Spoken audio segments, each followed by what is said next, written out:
Okay, how is everyone doing today?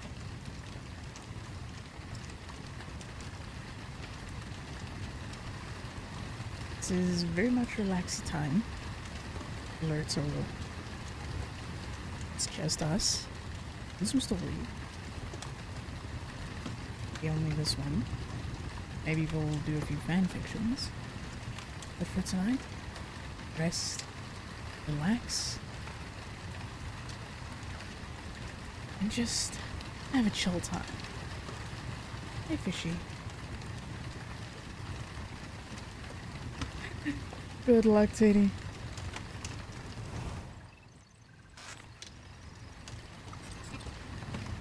Sounds like you need it.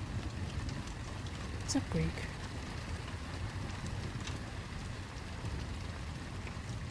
How you doing? Welcome to a very relaxed version of the evening. Give me 1 second. Just notice something.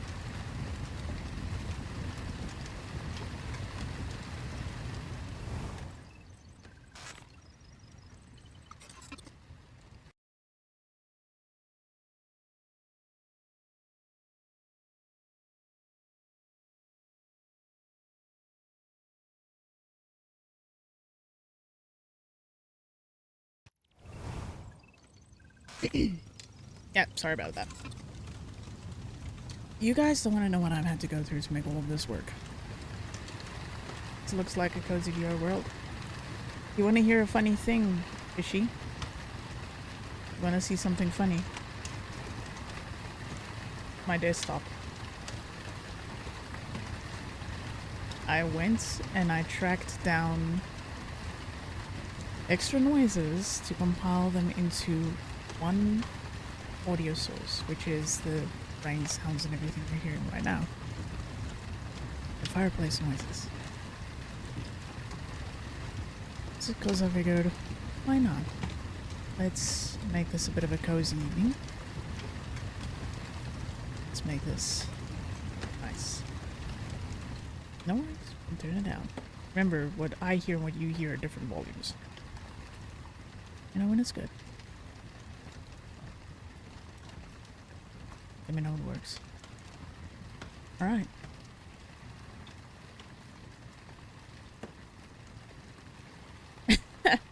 No, it's a blankie.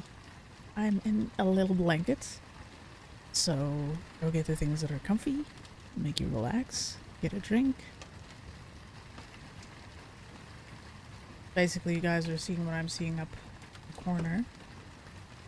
So you get to check with me. What was all about? No. On a quote. Oh, I'm sorry, Fishy. Well, hopefully I can help with that. Again, if we do get tired of reading Frankenstein, I am open to reading fan fictions or any other public domain works, just as long as it's not gonna get me banned. So don't even think about asking for smut. Oh no, I'm sorry, Novus. No, we can't have that. I got my story.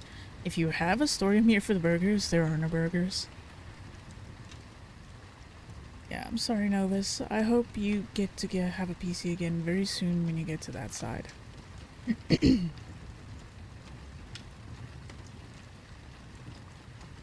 Also, I shall draw yonder attention to the pin.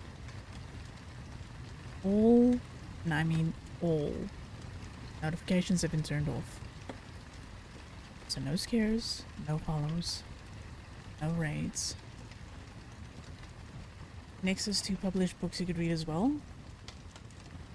You know what, if she's fine with that, like completely, absolutely fine with it, I'm down to do it. Hell, she can even sit here and yell at me if I'm reading things wrong.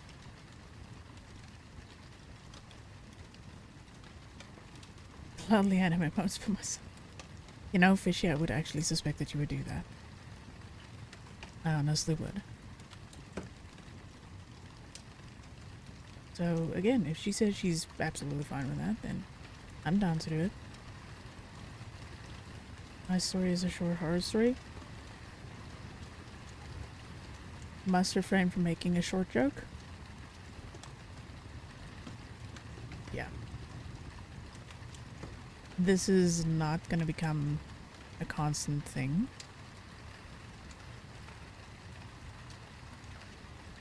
You know what? You can send them to me on Discord if you want. If they're PDFs, and I can just open them on my phone. Or find some kind of a workaround. I have a memory stick. Yeah, I can just pass it from one PC to the other and read it off here. It's entirely up to you all.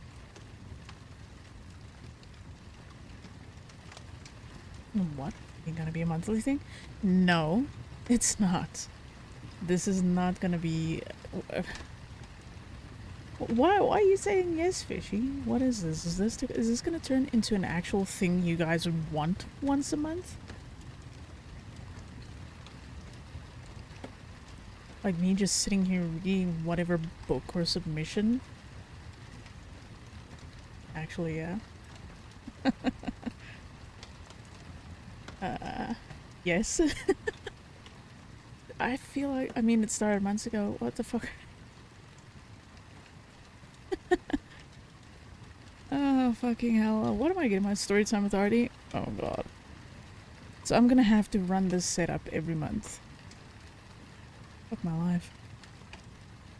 Why else are we here since we know exactly what's planned for tonight? That's fair. That's fair. Alright. So, Novus, as for those books, you can send them to me on Discord. I will grab them from my phone. If they're PDF files or something, I can just chuck them onto memory stick and take it to Red, because at the moment this is on the gaming PC. This is on the gaming PC, so it's easier for me to read. If it's links that I can put a dark mode on like I did with this, even better. But for now, let me know if you guys are comfy. You're ready. This is story time. Yeah, this is just me whispering in your ear. Don't worry about it. Okay. So, shall we start the story then? Once upon a time. Alright. Frankenstein or the modern Prometheus? Get out of my ears. You didn't like that, Teddy? I think Greek enjoyed that a little bit too much. The cutest things I could say about my speech. What? Especially if I do it at a certain tone or timbre. Just closer. Oh, come on, Greek. You make it a monthly thing, you could get PDF copies of the book. More yes. Okay.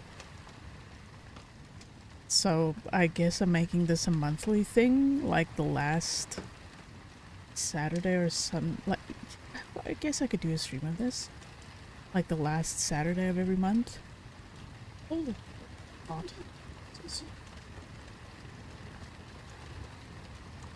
Ah! I'm dying.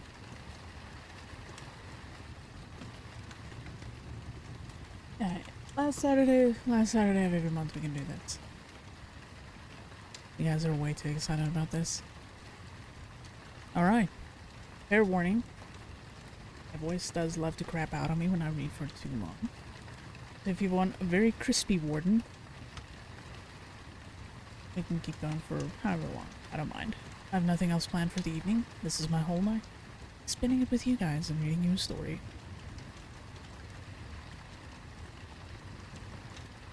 We'll arrange books for you and link for those interested in their own copy.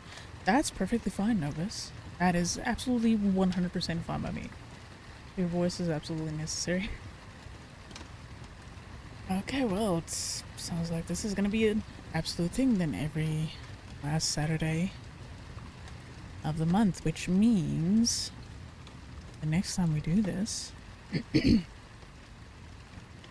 isn't going to be this month because I'm doing it today. But will be December 31st on a Tuesday. But because that's Tuesday and that's the last day we said we're going to do this last Saturday, it'll be the 28th of December. We'll be doing this again. So if you have any submissions or ideas... No, I'm not doing a New Year's Eve one. We'll be doing it the 28th of December. And... people can submit anything then, again, as long as it's public domain. And it's not smut. So, for everyone who is wondering, 50 Shades is off the list. Thank God. Hallelujah. Time to pick up the pencil once again. There you go, Greek. If it's something you wrote yourself, also, anyone who's interested, I would be more than happy to read it. I don't mind. Really don't mind. Alright. Shall we get into the story? I've never been interested in 50 Shades. I read it because my ex back then was very interested in it and she wanted me to read it. Public domain is something older than 100 years. Yeah, I know, I'm just covering my ass so the Twitch doesn't shoot me in the butt. Just putting that out there. I don't want to get banned. Again. Even the last time wasn't my fault.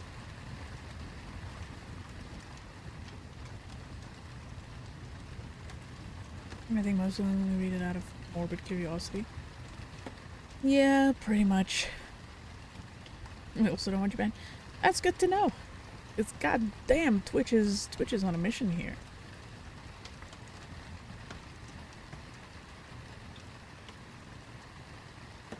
Greek. Don't worry, blood is one of my kinks. There you go. Make with that what you will. Thanks for a super conspiracy system. My first and everyone is pretty ridiculous. Alright. Shall we continue the story?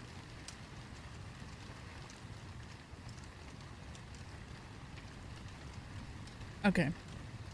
Frankenstein, or the modern Prometheus. Letter 1. To Mrs. Seville, in England. St. Petersburg, December 11th, 17th century.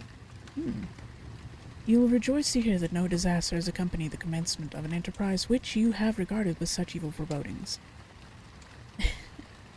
I have arrived here yesterday, and my first task is to assure my dear sister of my welfare and increasing confidence in the success of my undertaking. I am already far north of London, and as I walk in the streets of Petersburg, I feel a cold northern breeze upon my cheeks, which braces my nerves and fills me with delight. Do you understand this feeling? This breeze, which has traveled from the regions which I am advancing, gives me a foretaste of those icy climes. Inspirited by this wind of promise, my daydreams became more fervent and vivid. I try in vain to be persuaded that the pole is the seat of frost and desolation. Never presents itself to my imagination as the region of beauty and delight. There, Margaret, the sun is far ever visible, its broad disk just skirting the horizon and diffusing a perpetual splendor. There, for with your leave, my sister, I will put some trust in preceding navigators. There, snow and frost are banished, and sailing over a calm sea, we may be wafted to a land surpassing in wonders and in beauty every region hitherto discovered on the habitable globe. Jesus, the words. Hold on. I think I might actually have to it's a little bit bigger for myself. It's them words be tiny. There we go.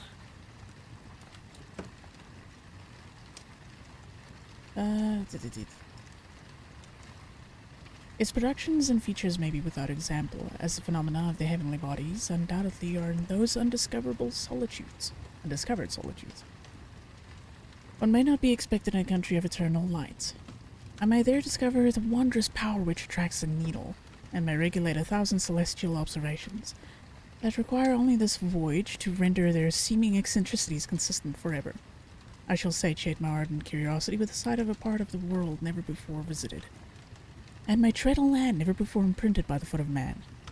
These are my enticements, and they are sufficient to conquer all fear of danger or death, and to introduce me to commence this laborious voyage with the joy of a child feels when he embarks in a little boat with his holiday mates on an expedition of discovery up his native river. But, supposing all these conjectures to be false, you cannot contest the inestimable benefit which I shall confer on all mankind to the last generation, by discovering a passage near the pole to those countries, to reach which at present so many months are requisite, or by ascertaining the secret of the magnet, which, if at all possible, can only be effected by an undertaking such as mine. These reflections have dispelled the agitation with which I began my letter, and I feel my heart glow with an enthusiasm which elevates me to heaven. For nothing contributes so much to tranquilize the mind as a steady purpose, a point on which to fix a point on which the soul may fix its intellectual eye. Not just hits different, it's in words, holy shit. This expedition has been the favorite dream of my early years. I have read with ardor the accounts of the various voyages which have been made in the prospect of arriving at the North Pacific Ocean through the seas which surround the pole. You may remember that a history of all the voyages made for purposes of discovery composed the whole of our good Uncle Thomas's library. My education was neglected, yet I was passionately fond of reading. These volumes were my study day and night, and my familiarity with them increased that regret which I had felt as a child on learning that my father's dying injunction had forbidden my uncle to allow to embark in a seafaring life. These visions faded when I perused, for the first time, those poets whose effusions entranced my soul and lifted it to the heaven. I also became a poet, and for 1 year lived in a paradise of my own creation. I imagined that I also might obtain a niche in the temple where the names of Homer and Shakespeare are consecrated. You are well acquainted with my failure, and how heavily I bore the disappointment. But just at that time I inherited the fortune of my cousin, and my thoughts returned into the channel of their earlier bents. 6 years have passed since I resolved on my present undertaking. I can, even now, remember the hour from which I dedicated myself to this great enterprise. I commenced by inuring my body to hardship.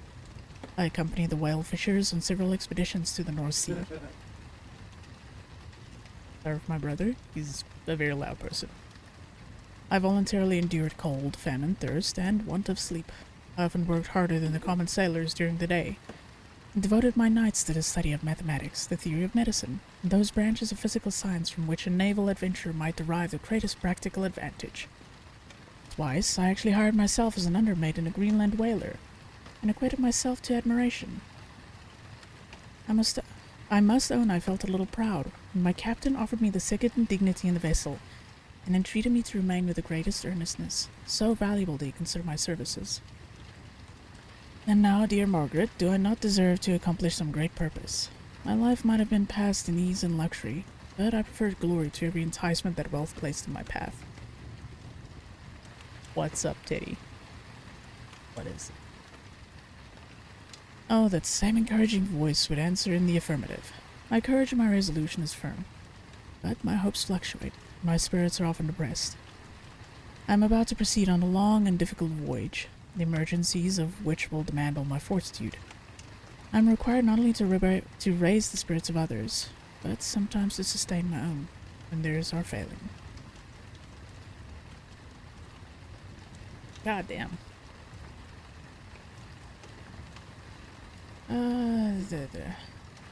This is the most favorable period for traveling in Russia.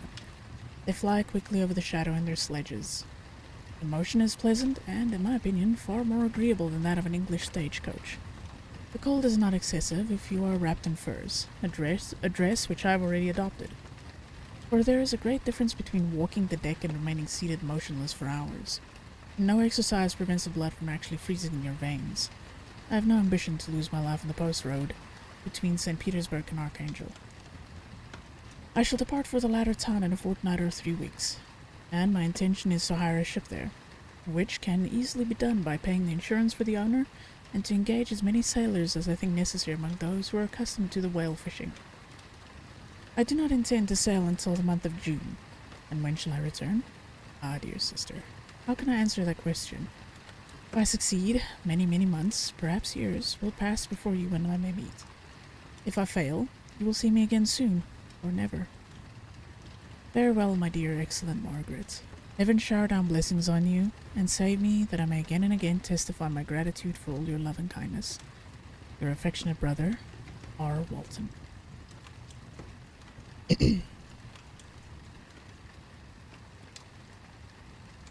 Water break.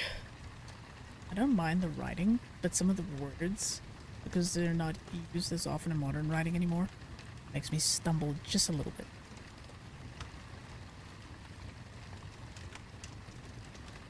Ooh.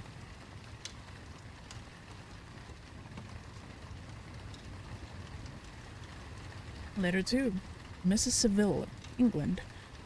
Archangel, 28th March, 17th century.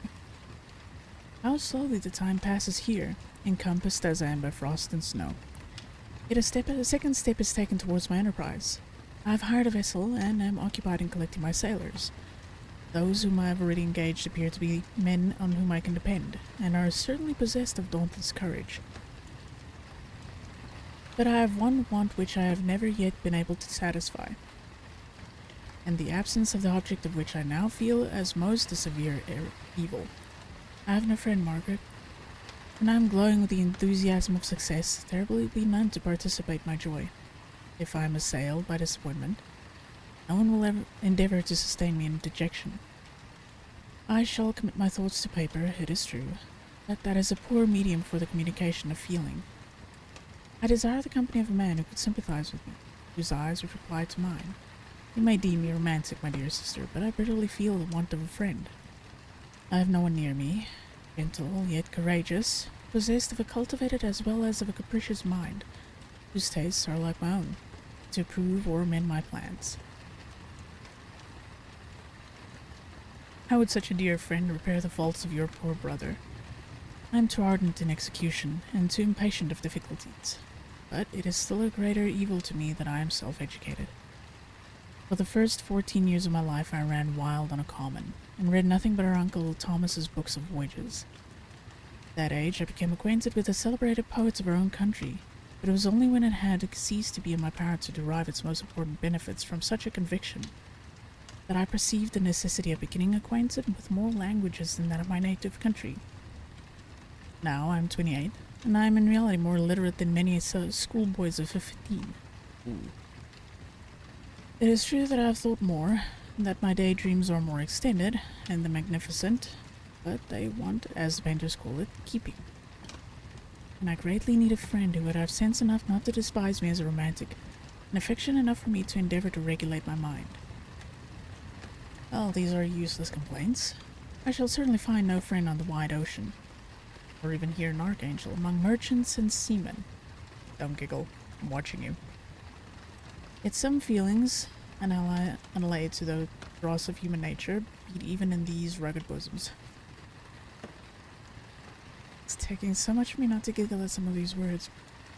It's a struggle. My lieutenant, for instance, is a man of wonderful courage and enterprise. He is madly desirous of glory.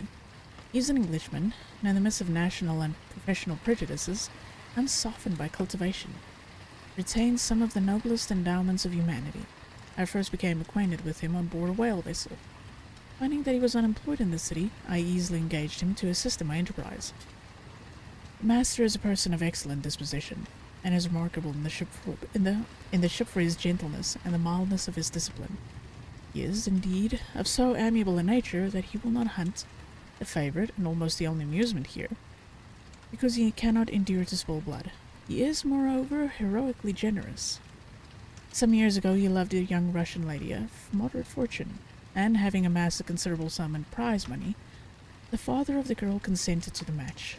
He saw his mistress once before the destined ceremony, but she was bathed in tears and throwing herself at his feet, entreated him to spare her, confessing at the same time that she loved another, but that he was poor and that her father would never consent to the union. My generous friend reassured the suppliant, God, my words, and on being informed of the name of her lover, instantly abandoned his pursuit. He had already bought a farm with his money, on which he had designed to pass the remainder of his life. But he bestowed the whole on his rival, together with the remains of his prize money to purchase stock, and then himself solicited the woman's father to consent to her marriage with her lover. The old man decidedly refused, thinking himself bound in honor to my friend, who, when he found the father inexorable, quitted his country. Nor returned until he heard that his former mistress was married according to her inclinations. What a noble fellow, you will exclaim. He is so, but then he has passed all his life on board a vessel, and has scarcely an idea beyond the rope and the shroud. But do not suppose that, because I complain a little, or because I can conceive a consolation for my toils which I may never know, that I am wavering in my resolutions. Those are as fixed as fate. My voyage is only now delayed until the weather shall permit my embarkation.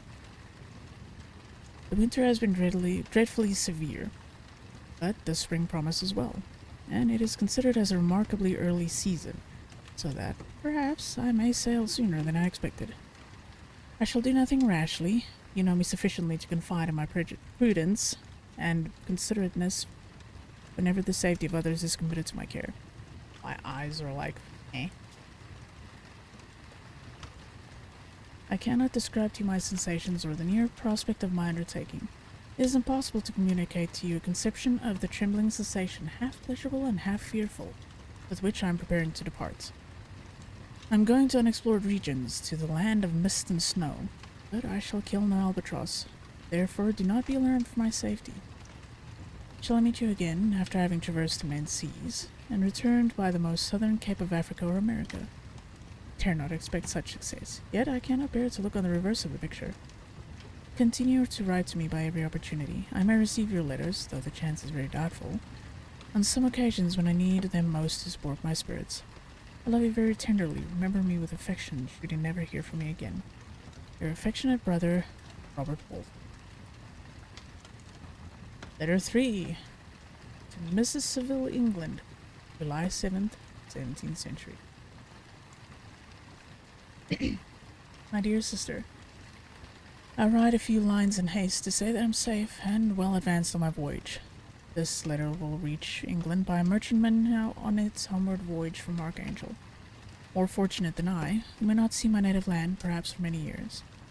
I am, however, in good spirits. My men are bold and apparently firm of purpose, nor do the floating sheets of ice that continually pass us, indicating the dangers of the region towards which we are advancing, appear to dismay them. We have already reached a very high latitude, but it is the height of summer, and although not so warm as in England, the southern gales which blow speedily towards those shores which I so ardently desire to attain breathe a degree of renovating warmth which I had not expected. No incidents have hitherto befallen us that would make me a figure in the letter.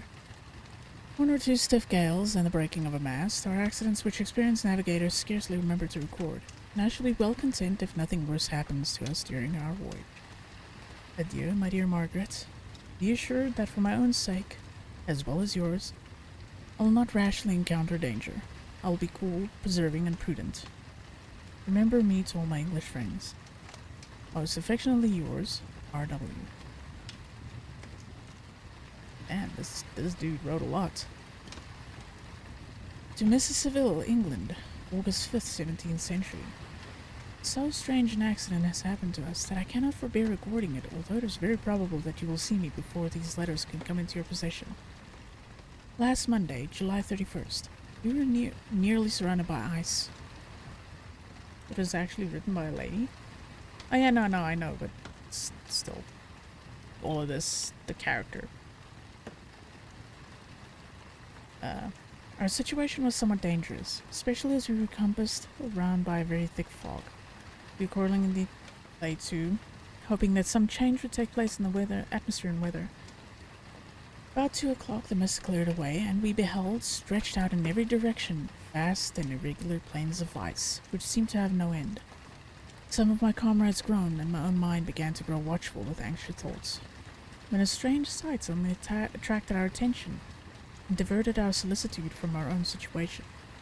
We perceived a low carriage, fixed on a sledge, and drawn by dogs, pass on towards the north at the distance of half a mile. A being which had the shape of a man, but apparently of gigantic stature, sat in the sledge and guided the dogs. We watched the rapid progress of the traveler with our telescopes until he was lost among the distant inequalities of the ice. Her appearance excited our unqualified wonder. We were, as we believe, many hundred miles from any land, but this apparition seemed to denote that it was not, in reality, so distant we had supposed. Shut in, however, by ice, it was impossible to follow his track, which we had observed with the greatest attention. About 2 hours after this occurrence, we heard the ground sea, and before night the ice broke and freed our ship. We, however, lay to until the morning, fearing to encounter in the dark those large loose masses which float about after the breaking up of the ice. I profited of this time to rest for a few hours. In the morning, however, as soon as it was light, I went upon deck and found all the sailors busy on one side of the vessel, apparently talking to someone in the sea. It was, in fact, a sledge, like that we had seen before, which had drifted towards us in the night on a large fragment of ice. Only one dog remained alive, but there was a human being within it, whom the sailors were proceeding to enter the vessel.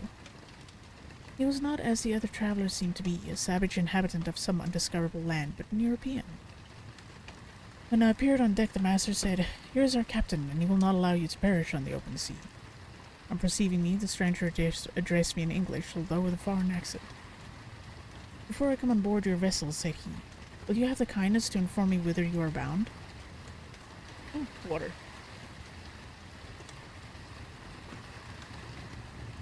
You may conceive my astonishment on hearing such a question addressed to me from a man on the brink of destruction, and to whom I should have supposed that my vessel would have been a resource which he would not have exchanged for the most precious wealth the earth can afford. I replied, however, that we were on a voyage of discovery towards the northern pole. Upon hearing this, he appeared satisfied, and consented to come aboard. Good God, Margaret, if you had seen the man who thus capitulated for his safety, your surprise would have been boundless. His limbs were nearly frozen, and his body dreadfully emaciated by fatigue and suffering. I never saw a man in so wretched a condition. We attempted to carry him into the cabin, but as soon as he had quitted the fresh air, he fainted. We accordingly brought him back to the deck and restored him to animation by rubbing him with brandy and forcing him to swallow a small quantity. As soon as he showed signs of life, we wrapped him up in blankets and placed him near the chimney of the kitchen stove. By slow degrees he recovered and ate a little soup, which restored him wonderfully. 2 days passed in this manner before he was able to speak, and I often feared that his sufferings had deprived him of understanding. When he had in some measure recovered, I removed him to my own cabin, and attended on him as much as my duty would permit. I never saw more interesting creature. His eyes have generally an expression of wildness and even madness. There are moments when, if anyone performs an act of kindness towards him, does him any of the most trifling service, his whole countenance is lighted up, as it were, with a gleam of benevolence and sweetness that I never saw equalled. But he is generally melancholy and despairing, and sometimes gnashes his teeth, as if impatient of the weight of woes that oppresses him. When my guest was a little recovered, I had great trouble to keep off the men, who wished to ask him 1,000 questions, but I would not allow him to be tormented by their idle curiosity. In a state of body and mind, his restoration evidently depended upon entire repose. Once, however, the lieutenant asked, why had he come so far upon the ice in so strange a vehicle? His countenance instantly assumed an aspect of the deepest gloom, and he replied, "To seek one who fled from me." "And did the man whom you pursued travel in the same fashion?" "Yes." "Then I fancy we have seen him, for the day before we picked you up, we saw some dogs drawing a sledge with a man in it across the ice." This aroused the stranger's attention, and he asked a multitude of questions concerning the route which the demon, as he called him, had pursued. Soon after, when he was alone with me, he said, "I have doubtless excited your curiosity as well as that of these good people, but you are too considerate to make inquiries." "Certainly. It would indeed be very impertinent and inhuman in me to trouble you with any inquisitiveness of mine." "That's a sentence." "And yet you rescued me from a strange and perilous situation. You have benevolently restored me to life." It was a little, so it's neat hearing it again. Yeah, with me messing up along the way and being somewhat monotone. Soon after this he inquired if I thought that the breaking up of the ice had destroyed the other sledge. I replied that I could not answer with any degree of certainty, for the ice had not broken until near midnight. and the traveler might have arrived at a place of safety before that time. But for this I could not judge. From this time, the stranger seemed very eager to be upon deck, to watch for the sledge which had before appeared, but I have persuaded him to remain in the cabin, for he is far too weak to sustain the rawness of the atmosphere. But I have promised that someone should watch for him and give him instant notice if any new object should appear in sight. That just adds to charm. Wow. Such is my journal of what relates to this strange occurrence to the present day. The stranger has gradually improved in health, but is very silent, and appears uneasy when anyone except myself enters his cabin. Yet his manners are so conciliating and gentle that the sailors are all interested in him, although they have had very little communication with him. For my own part, I begin to love him as a brother, and his constant and deep grief fills me with sympathy and compassion. He must have been a noble creature in his better days, being even now in wreck so attractive and amiable. Man, that's like this dude's been on the boat for a while. I said in one of my letters, my dear Margaret, that I should find no friend on the wide ocean. Yet I have found a man who, before his spirit had been broken by misery, I should have been happy to have possessed as a brother of my heart. I shall continue my journal concerning the stranger at intervals, should I have any fresh incidents to report. August 13th, 17th century. My affection for my guest increases every day. He excites at once my admiration and my pity to an astonishing degree. How can I see so noble a creature destroyed by misery without feeling the most poignant grief? He is so gentle, yet so wise. His mind is so cultivated, and when he speaks, although his words are culled with the choicest art, yet they flow with rapidity and unparalleled eloquence. Good Lord. He is now much recovered from his illness, and is continually on the deck, apparently watching for the sledge that preceded his own. Yet although unhappy, he is not so utterly occupied by his own misery, but that he interests himself deeply in the employments of others. He asked me many questions concerning my design, and I have related my little history frankly to him. He appeared pleased with the confidence, and suggested several alterations of my plan, which I shall find exceedingly useful. There is no pedantry in his manner, but all he does appears to spring solely from the interest he instinctively takes in the welfare of those who surround him. He is often overcome by gloom, and then he sits by himself and tries to overcome all that is sullen or unsocial in his humor. These paroxysms pass from him like a cloud from before the sun, though his dejection never leaves him. I have endeavored to win his confidence, and I trust that I have succeeded. One day I mentioned to him that the desire I'd always felt of finding a friend who might sympathize with me, and direct me by his counsel. I said I did not belong to the class of men who are offended by advice. I am self-educated, and perhaps hardly rely sufficiently upon my own powers. I wish, therefore, that my companion should be wiser and more experienced than myself, to confirm and support me, nor have I believed it impossible to find a true friend. I agree with you, replied the stranger, in believing that friendship is not only a desirable but a possible acquisition. I once had a friend, the most noble of human creatures, and am entitled, therefore, to judge respecting friendship. You have hope in the world before you, and have no cause for despair, but I have lost everything, and cannot begin life anew. As he said this, his countenance became expressive of calm, settled grief that touched me to the heart. He was silent, and presently retired to his cabin. Even unbroken as spirit as he is, no one can feel more deeply than he does the beauties of nature.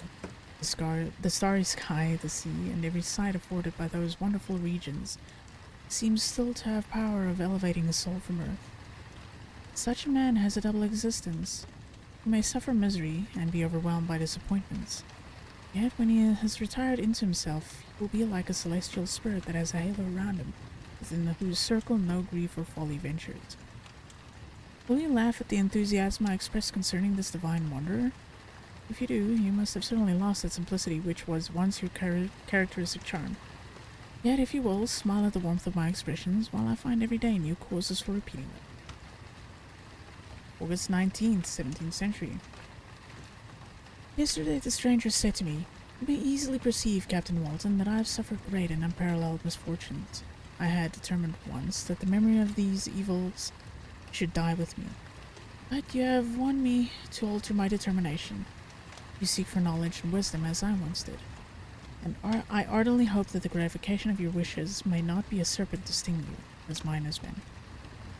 I do not know that the relation of my misfortunes will be useful to you, yet if you are inclined to listen to my tale, I believe that the strange incidents connected with it will afford a view of nature, which may enlarge your faculties and understanding. You will hear of powers and occurrences, such as you have been accustomed to believe impossible.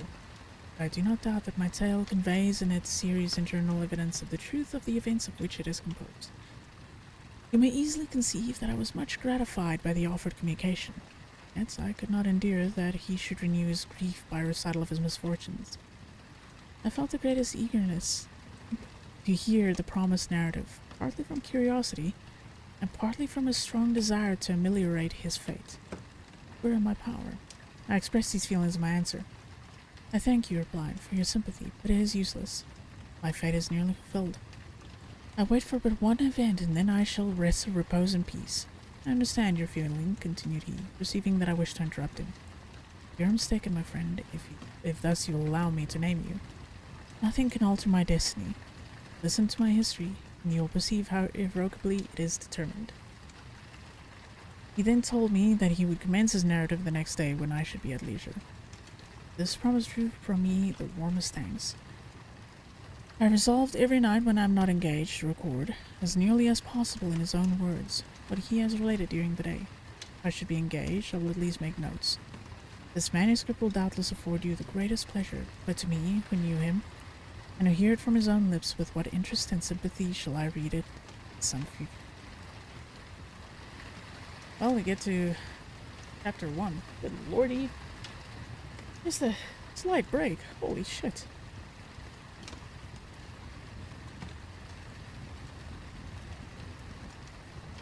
How's everyone holding up?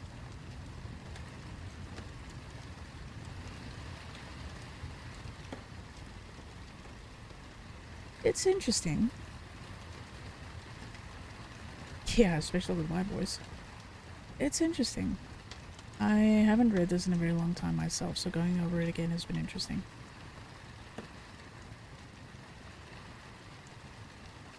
You're fishy, good to hear.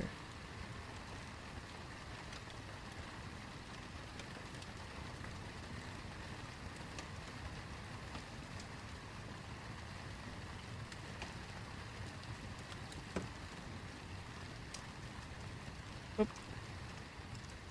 Hey, I see a titty.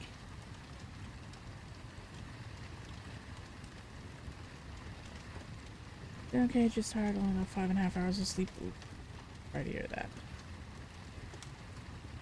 Then, of course, we see Teddy over there.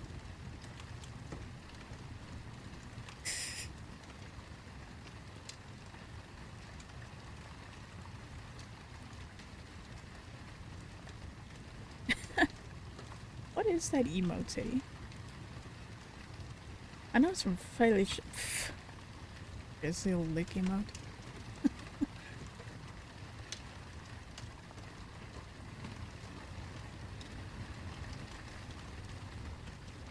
Alright, chapter 1. Let's get to your Greek. I am by birth a Genovese. My family is one of the most distinguished of that republic. My ancestors had been for many years counselors and cynics. My father had filled several public situations with honor and reputation. He was respected by all who knew him for his integrity and indefatigable attention to public business. That's a word I've never seen. He passed his younger days perpetually occupied by the affairs of his country, and it was not until the decline of life that he thought of marrying and bestowing on the state sons who might carry his virtues and his name down to posterity. Oh God. Dressed as Frank and had cream on her face, I think. Oh no. As the circumstances of his marriage illustrate his character, I cannot refrain from relating them. One of his most intimate friends was a merchant, who, from a flourishing state, fell through numerous mischances into poverty. This man, whose name was Beaufort, was of a proud and unbending disposition, and could not bear to live in poverty and oblivion in the same country where he had formerly been distinguished for his rank and magnificence. Having paid his debts, therefore, in the most honourable manner, he retreated with his daughter to the town of Lucerne, where he lived unknown and in wretchedness. My father loved Beaufort with the truest friendship, and was deeply grieved by his retreat in these unfortunate circumstances. He grieved also for the loss of his society, and resolved to seek him out and endeavor to persuade him to begin the world again through his credit and assistance. Beaufort had taken effectual measures to conceal himself, and it was 10 months before my father discovered his abode. Overjoyed at this discovery, he hastened to the house, which was situated in a mean street near the Ruse. But when he entered, misery and despair alone welcomed him. Beaufort had saved but a very small sum of money from the wreck of his fortunes, but it was insufficient to provide him with sustenance for some months. In the meantime, he hoped to procure some respectable employment in a merchant's house. The interval was consequently spent in inaction. His grief only became more deep and rankling. When he had the leisure for reflection, and at length it took so fast hold of his mind that at the end of 3 months he lay on a bed of sickness, incapable of any exertion. His daughter attended to him with the greatest tenderness, but she saw with despair that their little fund was rapidly decreasing, and that there was no other prospect of support. But Caroline Beaufort possessed a mind of an uncommon mold, and her courage rose to support her in her adversity. She procured plain work, she played at straw, and by various means contrived to earn a pittance scarcely sufficient to support life. Several months passed in this manner. Her father grew worse, her time was more entirely occupied in attending him. Her means of subsistence decreased. And in the 10th month her father died in her arms, leaving her an orphan and a beggar. This last blow overcame her, and she knelt by Beaufort's coffin, weeping bitterly when my father entered the chamber. He came like a protecting spirit to the poor girl, who committed herself to his care, and after the interment of his friend, he conducted her to Geneva, and placed her under the protection of a relation. 2 years after this event, Caroline became his wife. Wow. Okay. When my father became a husband and a parent, he found his time so occupied by the duties of his new situation that he relinquished many of his public employments and devoted himself to the education of his children. Of these, I was the eldest and the distant successor to all his labors and utility. No creature could have more tender parents than mine. My improvement and health were their constant care, especially as I remained for several years their only child. But before I continue my narrative, I must record an incident which took place when I was 4 years of age. I know, right, Fishy? My father had a sister whom he tenderly loved and who had married early in life an Italian gentleman. Soon after her marriage, she had accompanied her husband into her native country, and for some years my father had very little communication with her. About the time I mentioned she died, and a few months after he received a letter from her husband, acquainting him with his intention of marrying an Italian lady, and requesting my father to take charge of the infant Elizabeth, the only child of his deceased sister. It is my wish, he said, that you should consider her as your own daughter and educate her thus. Her mother's fortune is secured to her, the documents of which I will commit to your keeping. Reflect on this proposition, and decide whether you would prefer educating your niece yourself, to her being brought up by a stepmother. My father did not hesitate and immediately went to Italy, that he might accompany the little Elizabeth to her future home. I have often heard my mother say that she was at that time the most beautiful child she had ever seen, and showed signs even then of a gentle and affectionate disposition. These indications, and a desire to bind as closely as possible the ties of domestic love, determined my mother to consider Elizabeth as my future wife, a design which she never found any reason to repent. Oi! From this time, Elizabeth Lavenza became my playfellow, and, as we grew older, my friend. She was docile and good-tempered, yet gay and playful as a summer insect. Short. Although she was lively and animated, her feelings were strong and deep, and her disposition uncommonly affectionate. No one could better enjoy liberty, yet no one could submit with more grace than she did to constraint and caprice. Yeah, I might not be here the whole time to read that. Her imagination was luxuriant, yet her capability of application was great. Her person was the image of her mind. Her hazel eyes, although as lively as birds, possessed an attractive softness. Her figure was light and airy, and though capable of enduring great fatigue, she appeared the most fragile creature in the world. While I admired her understanding and fancy, I loved to tend on her, as I should on a favorite animal. And I never saw so much grace both of person and mind united to so little pretension. Everyone adored Elizabeth. The servants had any request to make, it was always through her intercession. We were strangers to any species of disunion and dispute. For although there was a great dissimilitude in our characters, there was a harmony in that very dissimilitude. I was more calm and philosophical than my companion, yet my temper was not so yielding. My application was of longer endurance, but it was not so severe whilst it endured. I delighted in investigating the facts relative to the actual world. She busied herself in following the aerial creations of the poets. The world was to me a secret which I desired to discover. To her, it was a vacancy which she sought to people with imaginations of her own.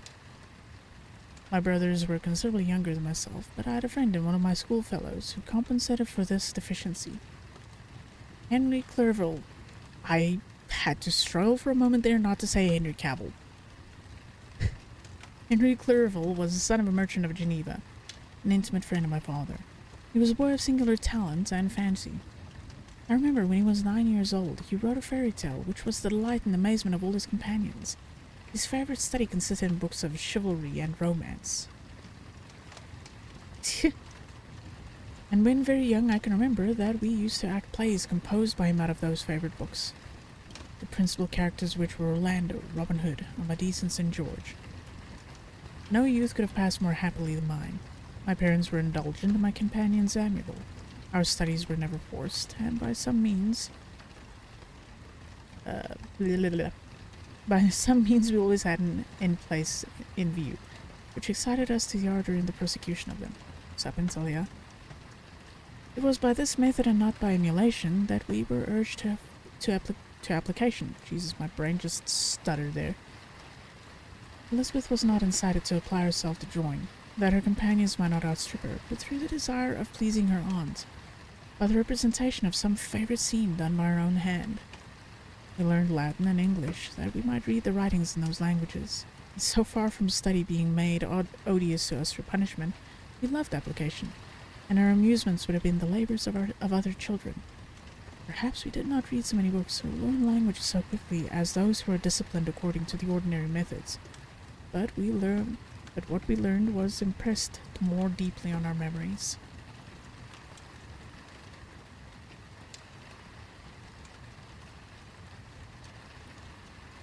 In this description of our domestic circle, I include Henry Clerval, for he was constantly with us. He went to school with me and generally passed the afternoon at our house.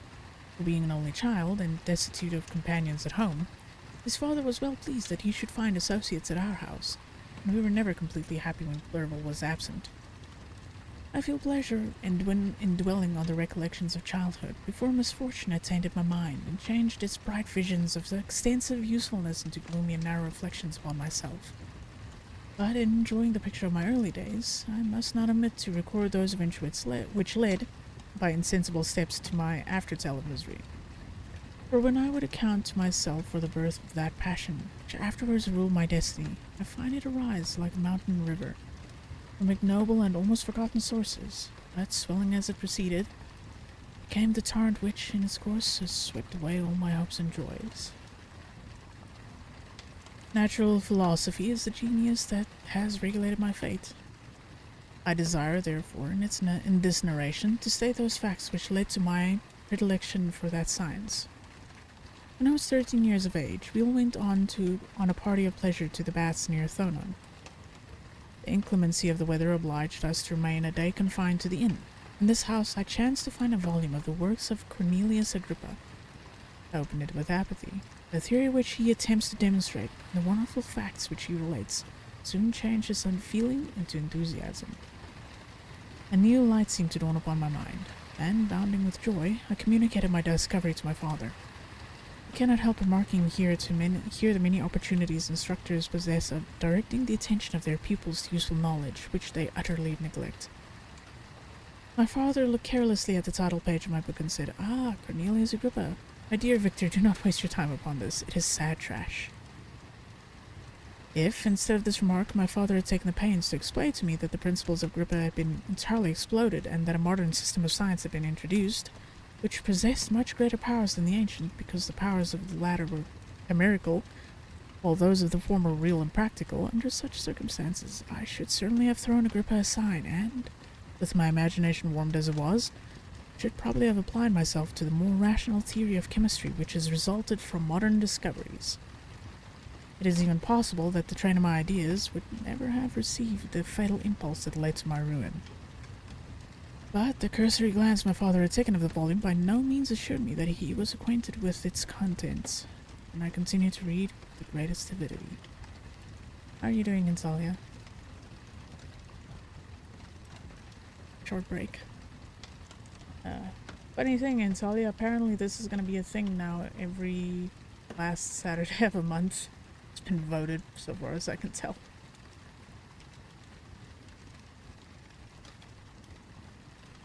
Do I expect reading streams, I guess?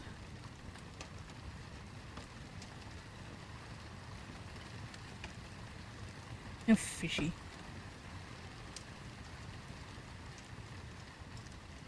What's up, Titty? I see that. What's up? Tell me.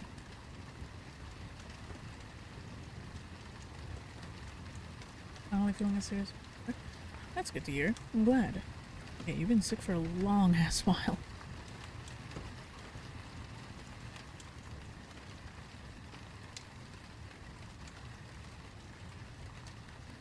But I welcome more reading streams.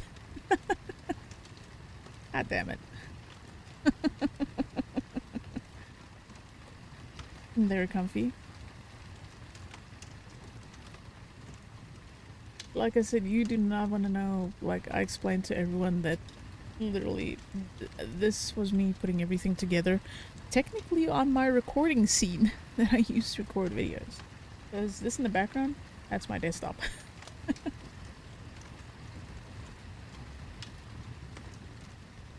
Yeah, I have a lot of water with me, and if my voice gets too bad, I will be calling it. Alright, when I returned home, my first care was to procure the whole works of this author, and afterwards of Paracelsus and Albertus Magnus. I read... No, I think that's Paracelsus. Paracelsus, I think. I read and studied the wild fancies of these writers with delight. They appeared to me treasures known to few beside myself, and although I often wished to communicate these secret stores of knowledge to my father, it is indefinite censure of my favorite Agrippa always withheld me. I disclosed my discoveries to Elizabeth, therefore under a promise of strict secrecy, but she did not interest herself in the subject, and I was left by her to pursue my studies alone. It may appear very strange that a disciple of Albertus Magnus should arise in the 18th century, but our family was not scientifical, and I had not attended any of the lectures given at the schools of Geneva. My dreams were therefore undisturbed by reality, and I entered with the greatest diligence into the search of the Philosopher's Stone and the Elixir of Life. The latter obtained my most undivided attention. Wealth was an inferior object, but what glory would attend the discovery if I could banish disease from the human frame, and render man invulnerable to any but a violent death?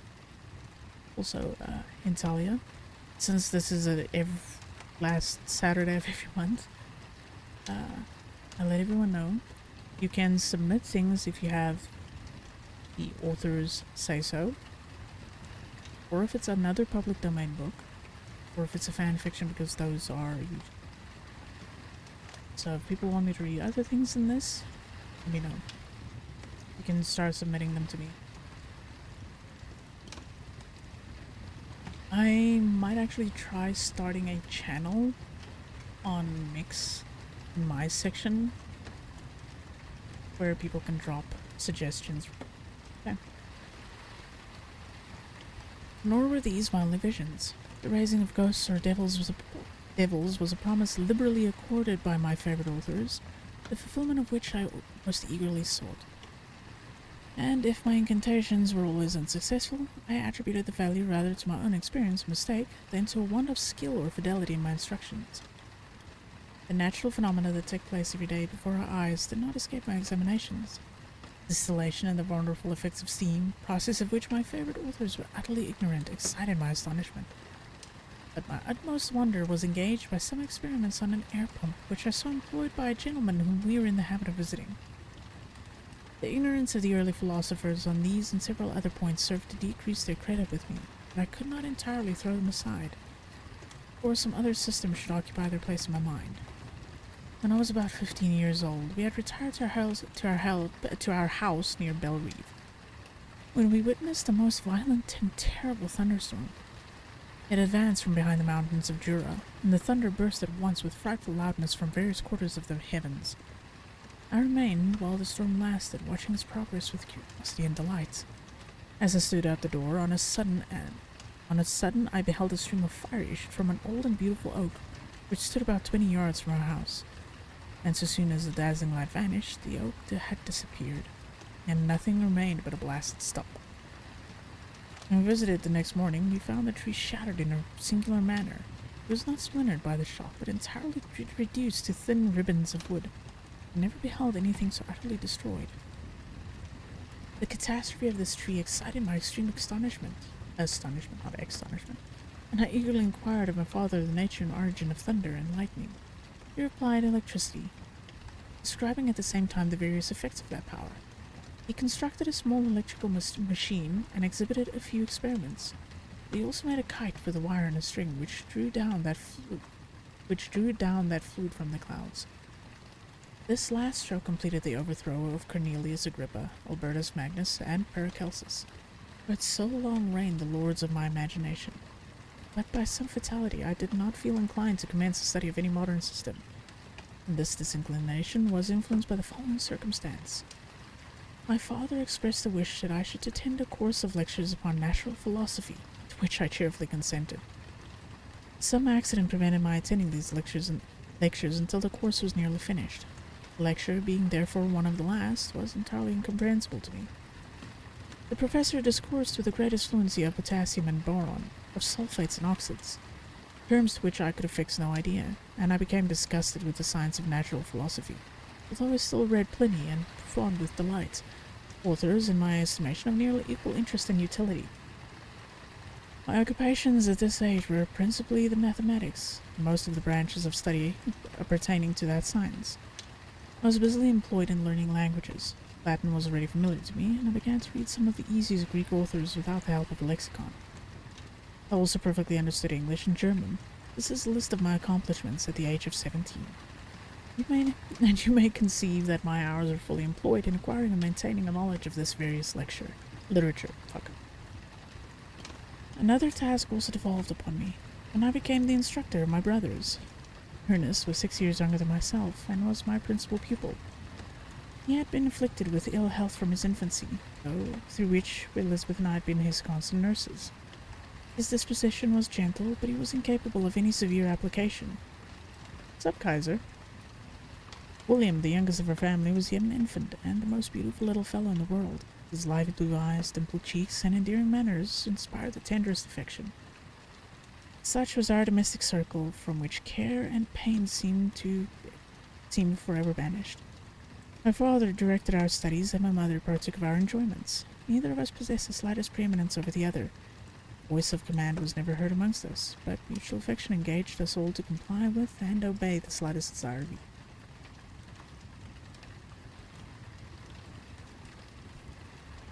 Are we reading about the deadbeat Frankenstein and his monster? Yeah, pretty much. I'm gonna quickly switch over. I'll still be talking, we'll just not hear stuff probably.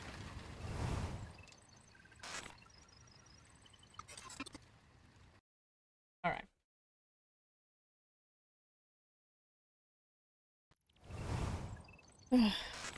It's warm. My headache is kicking my butt little by little. But yeah, we're reading Frankenstein. With some background noise. So there's that.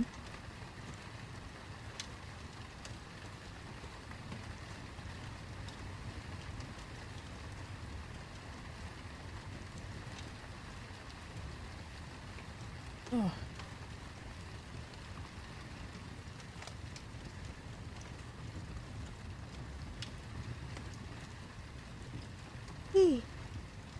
Goodness.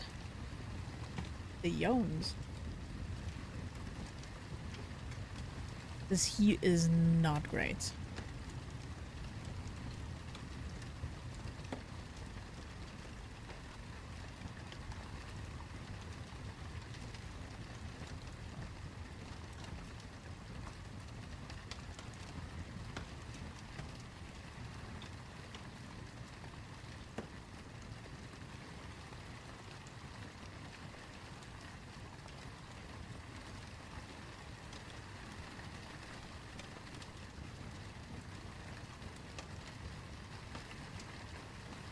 Okay. Let's continue. When I had attained the age of 17, my parents resolved that I should become a student at the University of Ingolstadt. I had hitherto attended the schools of Geneva, but my father thought it necessary for the completion of my education that I should be made acquainted with other customs with those of my native country. My departure was therefore fixed at an early date, but before the day resolved upon could arrive, the first misfortune of my life occurred, an omen, as it were, of my future misery. Elizabeth had caught the scarlet fever, but her illness was not severe and she recovered quickly. During her confinement, many arguments had been urged to persuade my mother to refrain from attending upon her. She had at first yielded to our entreaties, but when she heard that her favorite was recovering, she could no longer bar herself from her society, and entered her chamber long before the danger of infection was past. The consequences of this imprudence were fatal. On the third day, my mother sickened. Her fever was very malignant, and the looks of her attendants prognosticated the worst event. On her deathbed, the fortitude and benignity of this admirable woman did not desert her. She joined the hands of Elizabeth and myself. My children, she said, my firmest hopes of future happiness were placed on the prospect of your union. This expectation will now be the consolation of your father. Elizabeth, my love, you must supply my place to your younger cousins. Alas, I regret that I am taken from you, and happy and beloved as I have been. Is it not hard to quit you all? But these are not thoughts befitting me. I will endeavor to resign myself cheerfully to death, and will indulge if I hope of meeting you in another world. She died calmly, and her countenance expressed affection even in death. I need not describe the feelings of those whose dearest ties are rent by those most irreparable evil. Good Lord. The void that presents itself to the soul, and the despair that is exhibited on the countenance.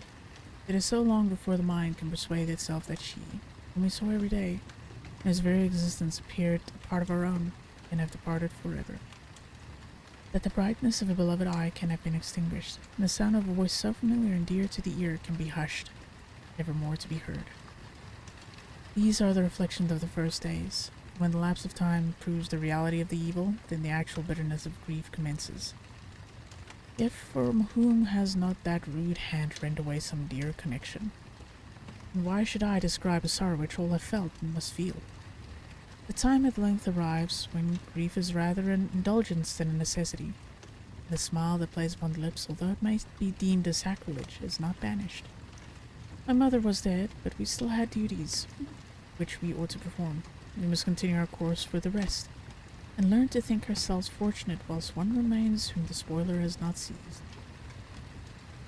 My journey to Ingolstadt, which had been deferred by these events, was now again determined upon. I obtained from my father a respite of some weeks.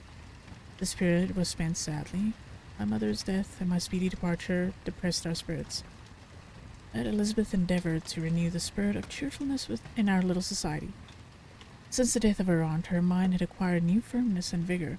She determined to fulfill her duties with the greatest exactness, and she felt that the most imperious duty of rendering her uncle and cousins happy had devolved upon her. Jesus.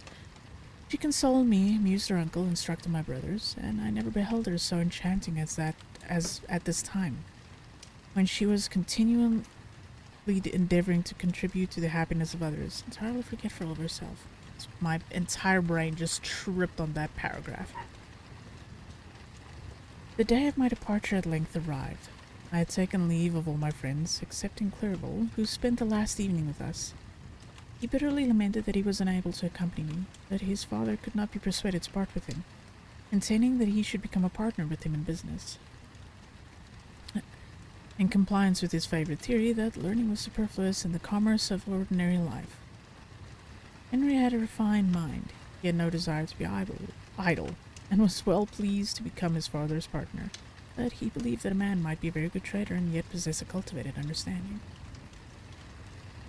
We sat late, listening to his complaints, and making many little arrangements for the future. Next morning early I departed. Tears gushed from the eyes of Elizabeth. They proceeded partly from sorrow at my departure, and partly because she reflected that the same journey was to have taken place 3 months before, when a mother's blessing would have accompanied me. I threw myself into the chase that was to convey me away, and indulged in the most melancholy of reflections. I, who had ever been surrounded by amiable companions, continually engaged in endeavouring to bestow mutual pleasure, I was now alone. In the university whither I was going, I must form my own friends, and be my own protector. My life had hitherto been remarkably secluded and domestic, and this had given me invincible repugnance to new countenances. I loved my brothers, Elizabeth and Clerval. These were old familiar faces. But I believed myself totally unfitted for the company of strangers. Such were my reflections as I commenced my journey. But as I proceeded, my spirits and hopes rose. I ardently desired the acquisition of knowledge. I had often, when at home, thought it hard to remain during my youth cooped up in one place, and had longed to enter the world and take my station among other human beings. Now my desires were complied with, and it would indeed have been folly to repent. I had sufficient leisure for these and many other reflections during my journey to Ingolstadt, which was long and fatiguing. At length the high white steeple of the town met my eyes. I alighted and was conducted to my solitary apartment to spend the evening as I pleased. The next morning I delivered my letters of introduction and paid a visit to some of the principal professors, and among others to M. Kremp. Eh. Oh. Thank you, Ogre. Wow, it's been a while since those guys been around. If anything, this gives you good practice for VA and audiobook work. My reading voice and my speaking voice are a little different because my reading voice is very monotone. A professor of natural philosophy. He received me with politeness and asked me several questions concerning my progress in the different branches of science appertaining to natural philosophy. He mentioned, it is true, with fear and trembling, the only authors I had ever read upon those subjects. The professor stared. Have you, he said, really spent your time in studying such nonsense? I was just, I guess. I replied in the affirmative. Every minute, continued Imcrimp with warmth, every instant that you have wasted on those books is utterly and entirely lost. You have burdened your memory with exploded systems and useless names. Good God, in what desert land have you lived where no one was kind enough to inform you that these fancies, which you have so greedily imbibed, are 1,000 years old and as musty as they are ancient? I little expected in this enlightened and scientific age to find a disciple of Albertus Magnus and Paracelsus. My dear sir, you must begin your studies entirely anew. So saying, he stepped aside and wrote down a list of several books treating of natural philosophy, which he desired me to procure, and dismissed me, after mentioning that in the beginning of the following week he intended to commence a course of lectures upon natural philosophy and its general relations, and that M. Waldman, a fellow professor, would lecture upon chemistry the alternate days that he missed. I returned home, not disappointed, for I had long considered these authors useless whom the professor had so strongly reprobated, but I did not feel much inclined to study the books which I procured at his recommendation. M. Kremp was a little squat man with a gruff voice and repulsive countenance. The teacher therefore did not prepossess me in favor of his doctrine. Besides, I had a contempt for the uses of modern natural philosophy. It was very different when the masters of the science sought immortality and powers. Such views, although futile, were grand. Now the scene was changed. The ambition of the inquirers seemed to limit itself to the annihilation of those visions on which my interest in science was chiefly founded. I was required to exchange chimeras of boundless grandeur for realities of little worth. Such were my reflections during the first 2 or 3 days spent almost in solitude. But as the ensuing week commenced, I thought little of the information which M. Kremp had given me concerning the lectures. And although I could not consent to go and hear that little conceited fellow deliver sentences out of a pulpit, I recollected what he said of M. Waldman, whom I had never seen, as he had hitherto been out of town. Partly from curiosity and partly from idleness, I went into the lecturing room, which M. Waldman entered shortly after. This professor was very unlike his colleague. He appeared about 50 years of age, with an aspect expressive of the greatest benevolence.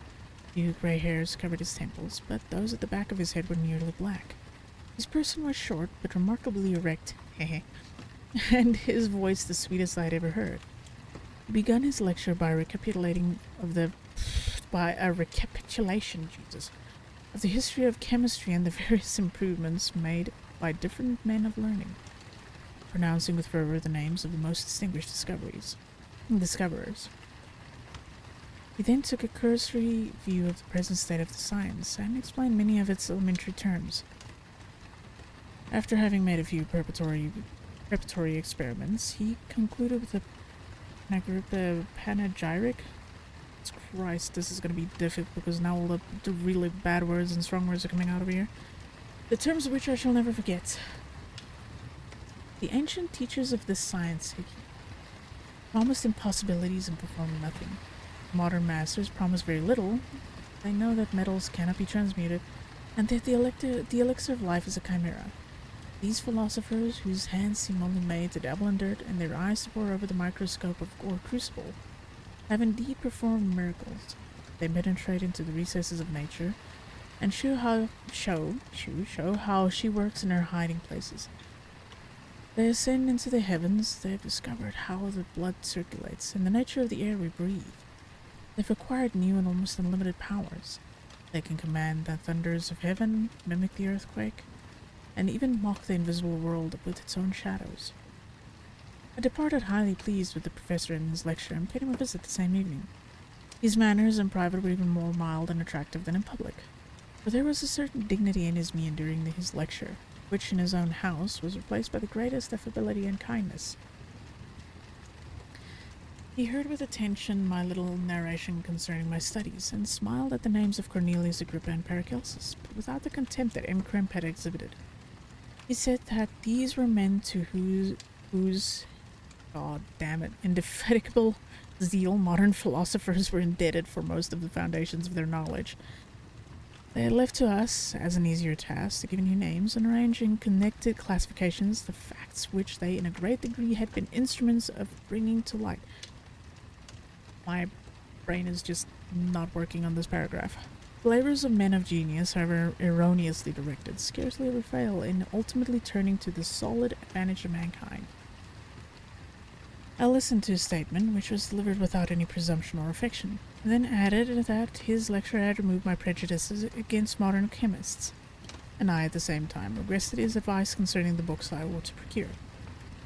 I am happy, said M. Waldman, to have gained a disciple, and if your application equals your ability, I have no doubt of your success. Chemistry is that branch of natural philosophy in which the greatest improvements have been and may be made. It is on that account that I have made it my peculiar study, but at the same time I have not neglected the other branches of science. A man would make but a very sorry chemist if he attended to that department of human knowledge alone. Your wish is to become really a man of science, and not merely a petty experimentalist. I should advise you to apply every branch of natural philosophy, including mathematics.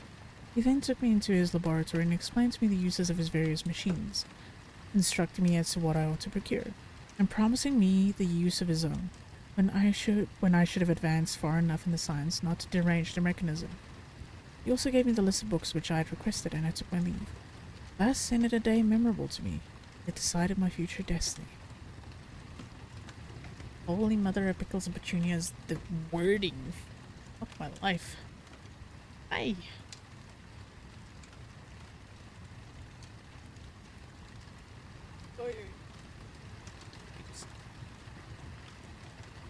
Goodness.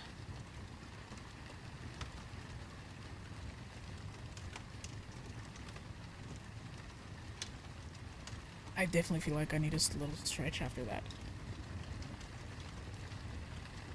It's been such a while since I've read books that use language intonation like this, like wording. Because let's face it, modern writers don't use a lot of these words anymore, so my brain is stumbling hard on some of these passages.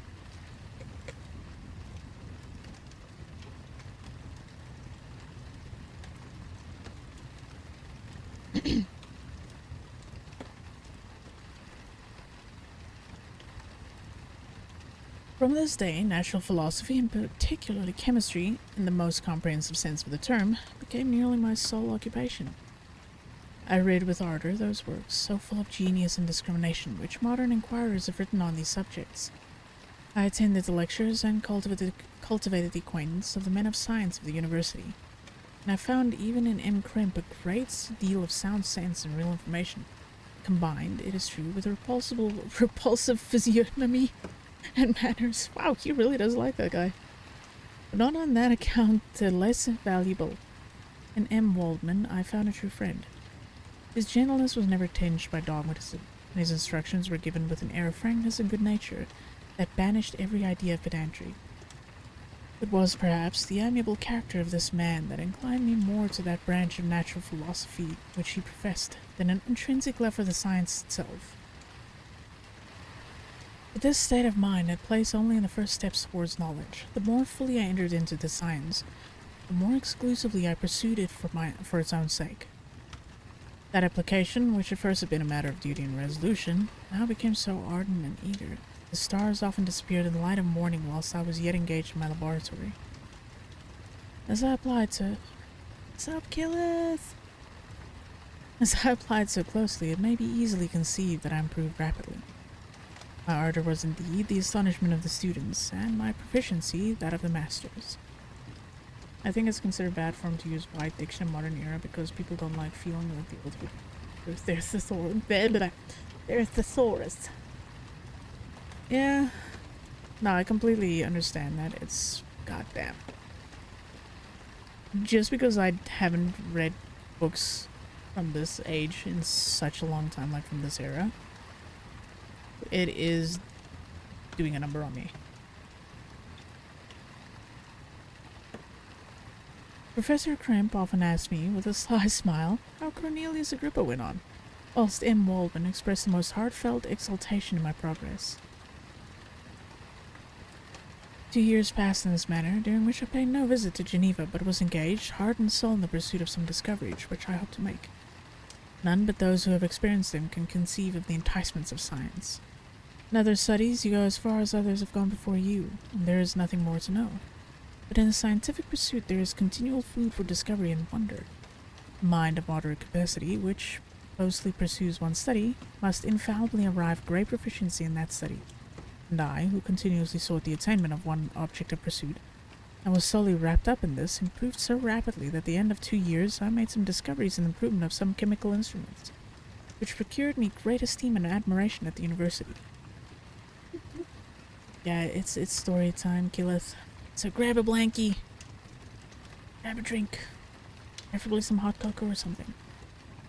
When I had arrived at this point, and had become as well acquainted with theory and practical practice of natural philosophy as depended on the lessons of any of the professors at Ingolstadt, my residence there being no longer conducive to my improvements, I thought of returning to my friends in my native town, and an incident happened that protracted my stay. One of the phenomena which had peculiarly attracted my attention was the structure of the human frame, and indeed any animal endued with life. Whence, I often asked myself, did the principle of life proceed?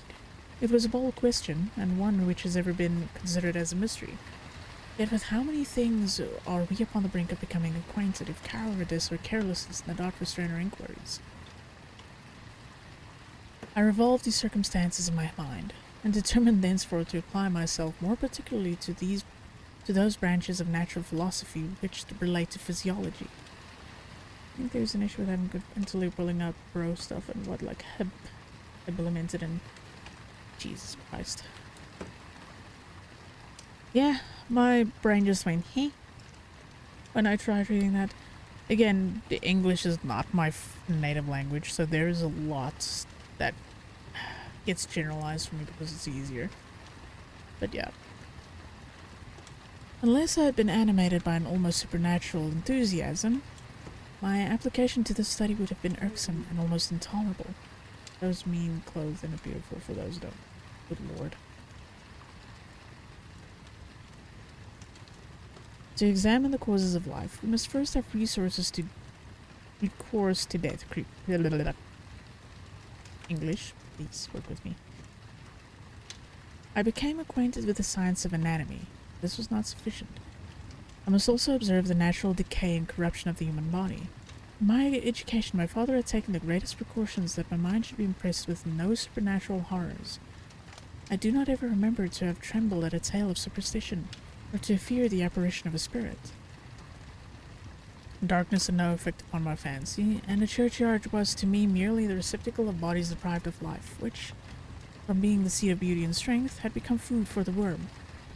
Now I was led to examine the cause and progress of this decay, and forced to spend days and nights in vaults and charnel houses. My attention was fixed upon every object the most insupportable to the delicacy of the human feelings. I saw how the fine form of man was degraded and wasted. I beheld the corruption of death succeeded to the blooming cheek of life.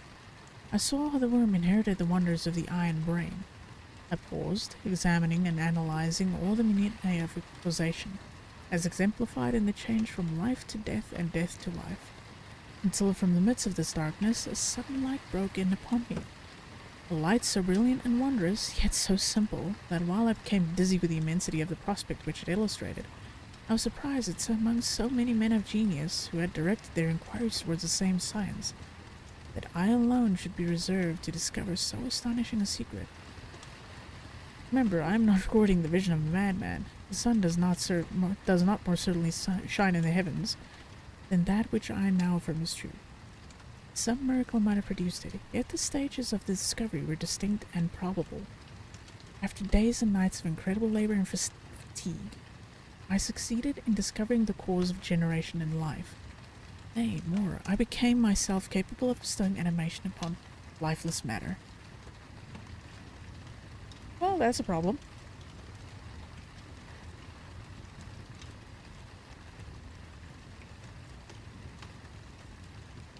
The astonishments which I had at first experienced on this discovery soon gave place to delight and rapture. Have so much time spent in painful labor, to arrive at once at the summit of my desires was the most gratifying consummation of my toils. But this discovery was so great and overwhelming that all the steps by which I had been progressively led to it were obliterated, and I beheld only the result. What had been the study of the desire of the wisest men since the creation of the world was now within my grasp.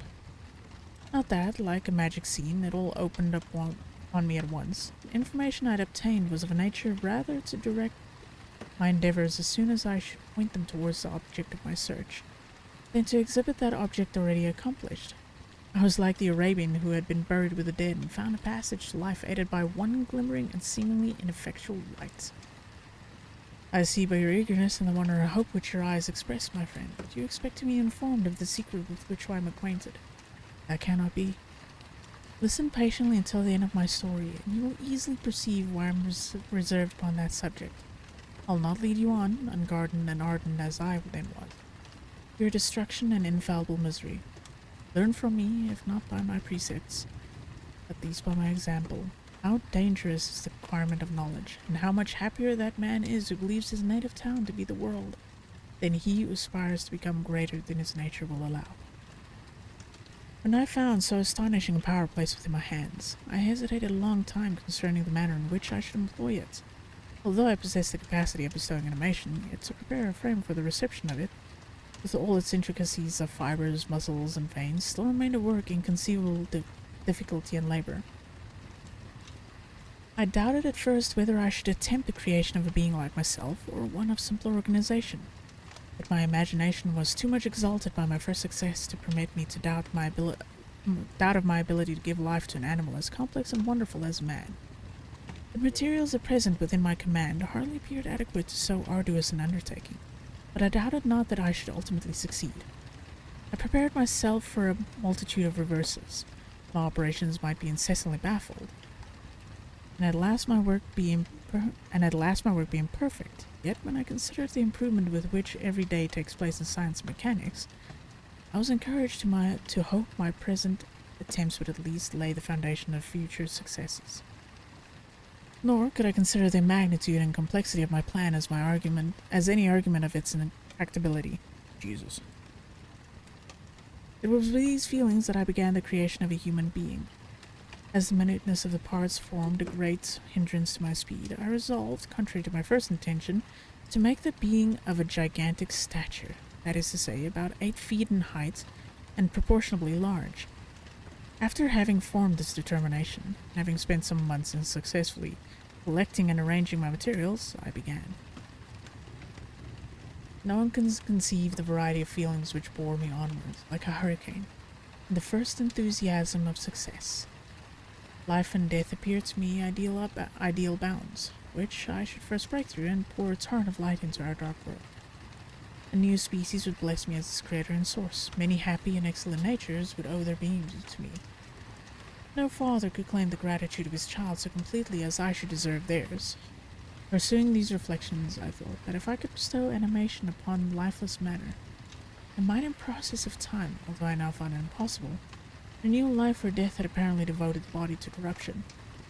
These thoughts supported my spirits, while I pursued my undertaking with unremitting ardor. My cheek had grown pale with study, and my person had become emaciated with confinement. Sometimes, on the very brink of certainty, I failed, yet still I clung to the hope which the next day or the next hour might realize. One secret which I alone possessed was the hope to which I dedicated myself. The moon gazed on my midnight labors, while, with unrelaxed and breathless eagerness, I pursued nature to her hiding places. Who shall conceive the horrors of my secret toil, as I dabbled among the unhallowed damps of the graves, or tortured the living animal to animate the lifeless clay?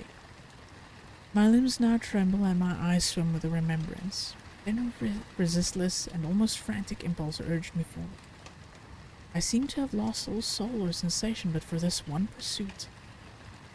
It was indeed but a passing trance that only made me feel with renewed acuteness so soon as, the unnatural stimulus ceasing to operate, I returned to my old habits. I collected bones from the charnel houses, and disturbed with profane fingers the tremendous secrets of the human frame. In a solitary chamber, or rather cell, at the top of the house, and separated from all other apartments by a gallery and staircase, I kept my workshop of filthy creation. My eyeballs were starting from their sockets and attending to the details of my employment. The dissecting room and the slaughterhouse furnished many of my materials, and often did my human nature turn with loathing from my occupation, whilst, still urged on by an eagerness which perpetually increased, I brought my work to near conclusion. Yeah, there are some things you do not mess with, this being one of them. The summer months passed while I was thus engaged, heart and soul in one pursuit. It was a most beautiful season. Never did the fields bestow a more plentiful harvest, or the vines yield a more luxuriant vintage, but my eyes were insensible to the charms of nature. And the same feelings which made me neglect the scenes around me caused me also to forget those friends who were so many miles absent, and whom I had not seen for so long a time. I knew my silence disquieted them, and I will remember the words of my father. I know that while you are pleased with yourself, you will think of us with affection, and we shall hear regularly from you. You must pardon me if I regard any interruption in your correspondence as a proof that your other duties are equally neglected. I knew well, therefore, what would be my father's feelings, but I could not tear my thoughts from my employment, loathsome in itself, which had taken an irresistible hold of my imagination. I wished, as it were, to procrastinate all that related to my feelings of affection until the great object which swallowed up every habit of my nature be completed. Has anyone else ever been that, driven or obsessed with one particular thing, whether it be a hobby, a passion project, or just something that you so wholeheartedly believed in doing?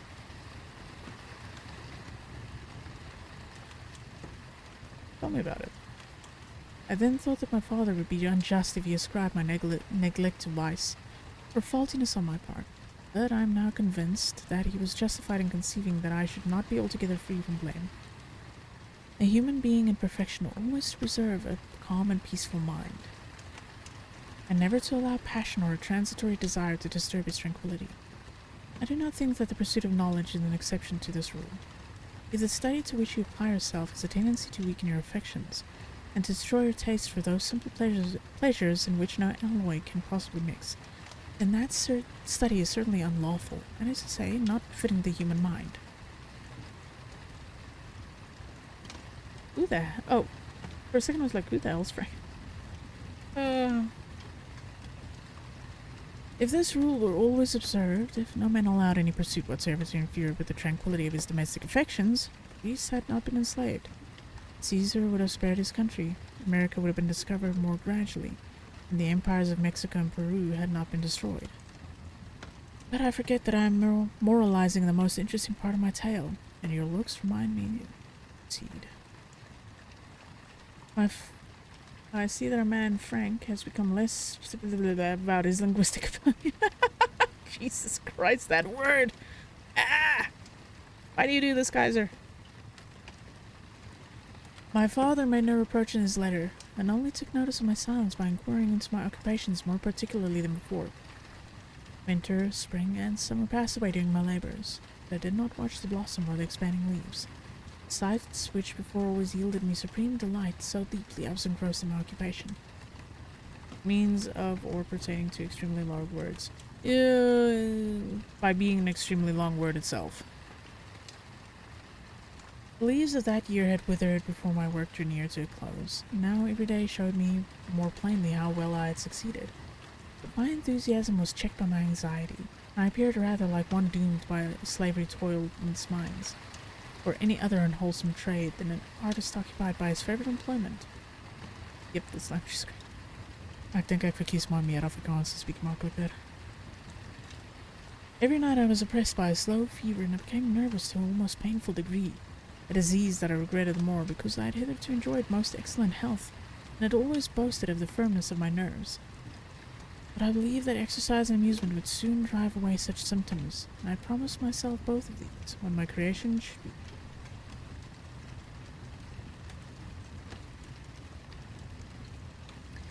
It was on a dreary night of November that I beheld the accomplishment of my toils, with an anxiety that almost amounted to agony. I collected the instruments of life around me, that I might infuse a spark of being into the lifeless thing that lay at my feet.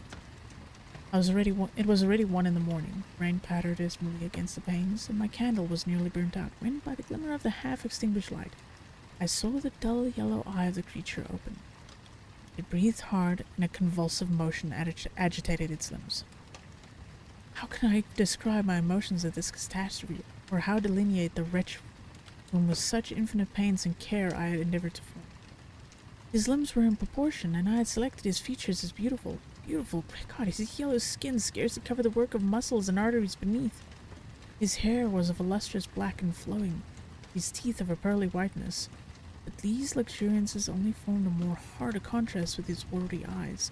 It seemed almost of the same color as the dun white sockets in which they were set, his shriveled complexion and straight black lips.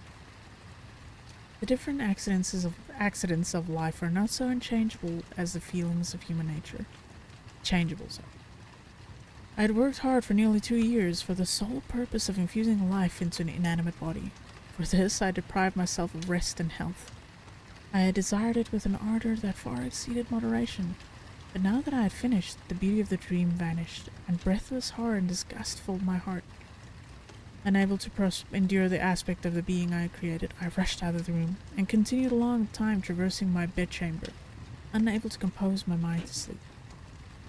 At length, lassitude succeeded to the tumult I had before endured, and I threw myself on the bed of my clothes, endeavoring to seek a few moments of forgetfulness.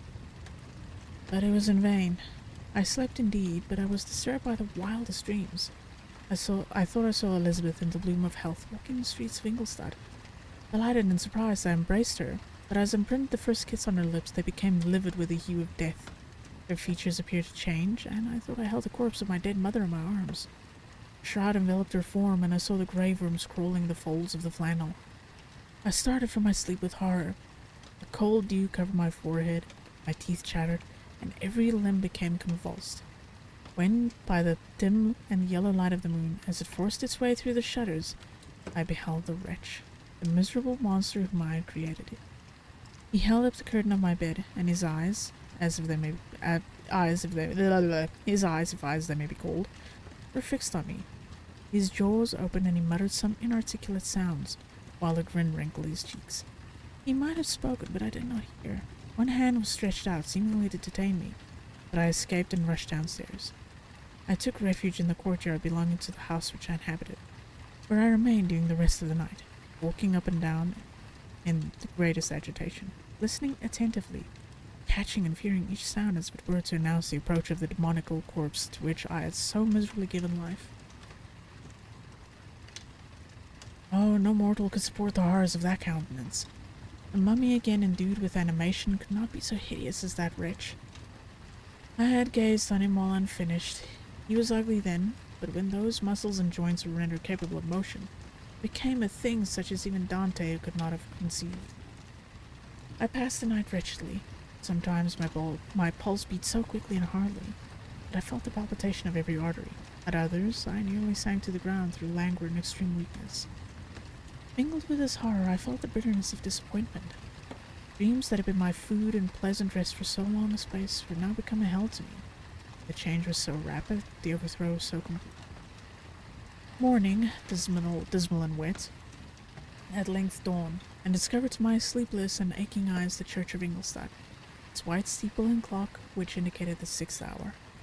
The porter opened the gates of the court, which had that night been my asylum, and I issued into the streets, pacing them with quick steps, as if I sought to avoid the wretch whom I feared every turning of the street would present to my view.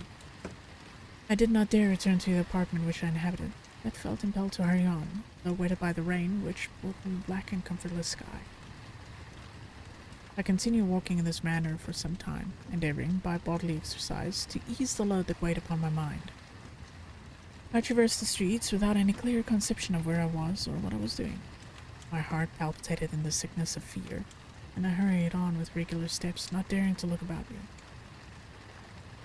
Like one who on a lonely road doth walk in fear and dread, and having once turned round walks on, and turns no more his head, because he knows of a frightful fear doth close behind him tread. Continuing thus, I came at length opposite to the inn at which the various diligences and carriages usually stop. I read that as delinquents for a second. Here I paused, I knew not why, but I remained some minutes with my eyes fixed on a coach that was coming towards me from the other end of the street. As it drew nearer, I observed that it was the Swiss diligence. It stopped just where I was standing, and on the door being opened, I perceived Henry Clerval, who, on seeing me, instantly sprung out. "My dear Frankenstein," exclaimed he, "how glad I am to see you! How fortunate that you should be here at the very moment of my alighting!" Nothing could equal my delight on seeing Clerval. His presence brought back to my thoughts my father, Elizabeth, and all those scenes of home so dear to my recollection. I grasped his hand, and in a moment forgot my horror and misfortune. I felt suddenly, and for the first time during my many months, calm and serene joy. I welcomed my friend, therefore, in the most cordial manner, and we walked towards my college.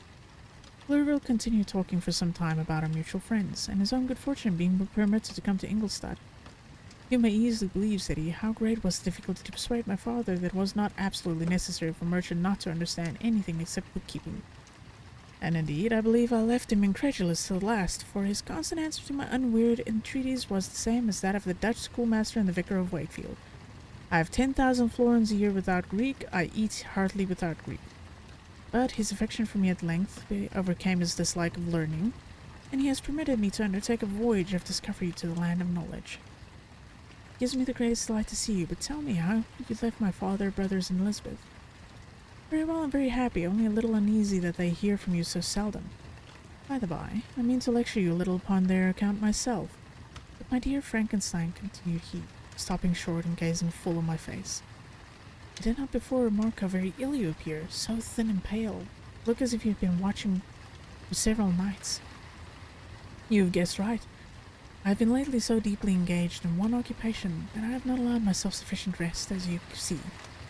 But I sincerely hope, that all these employments are now at an end, and that I am at length free." I trembled excessively.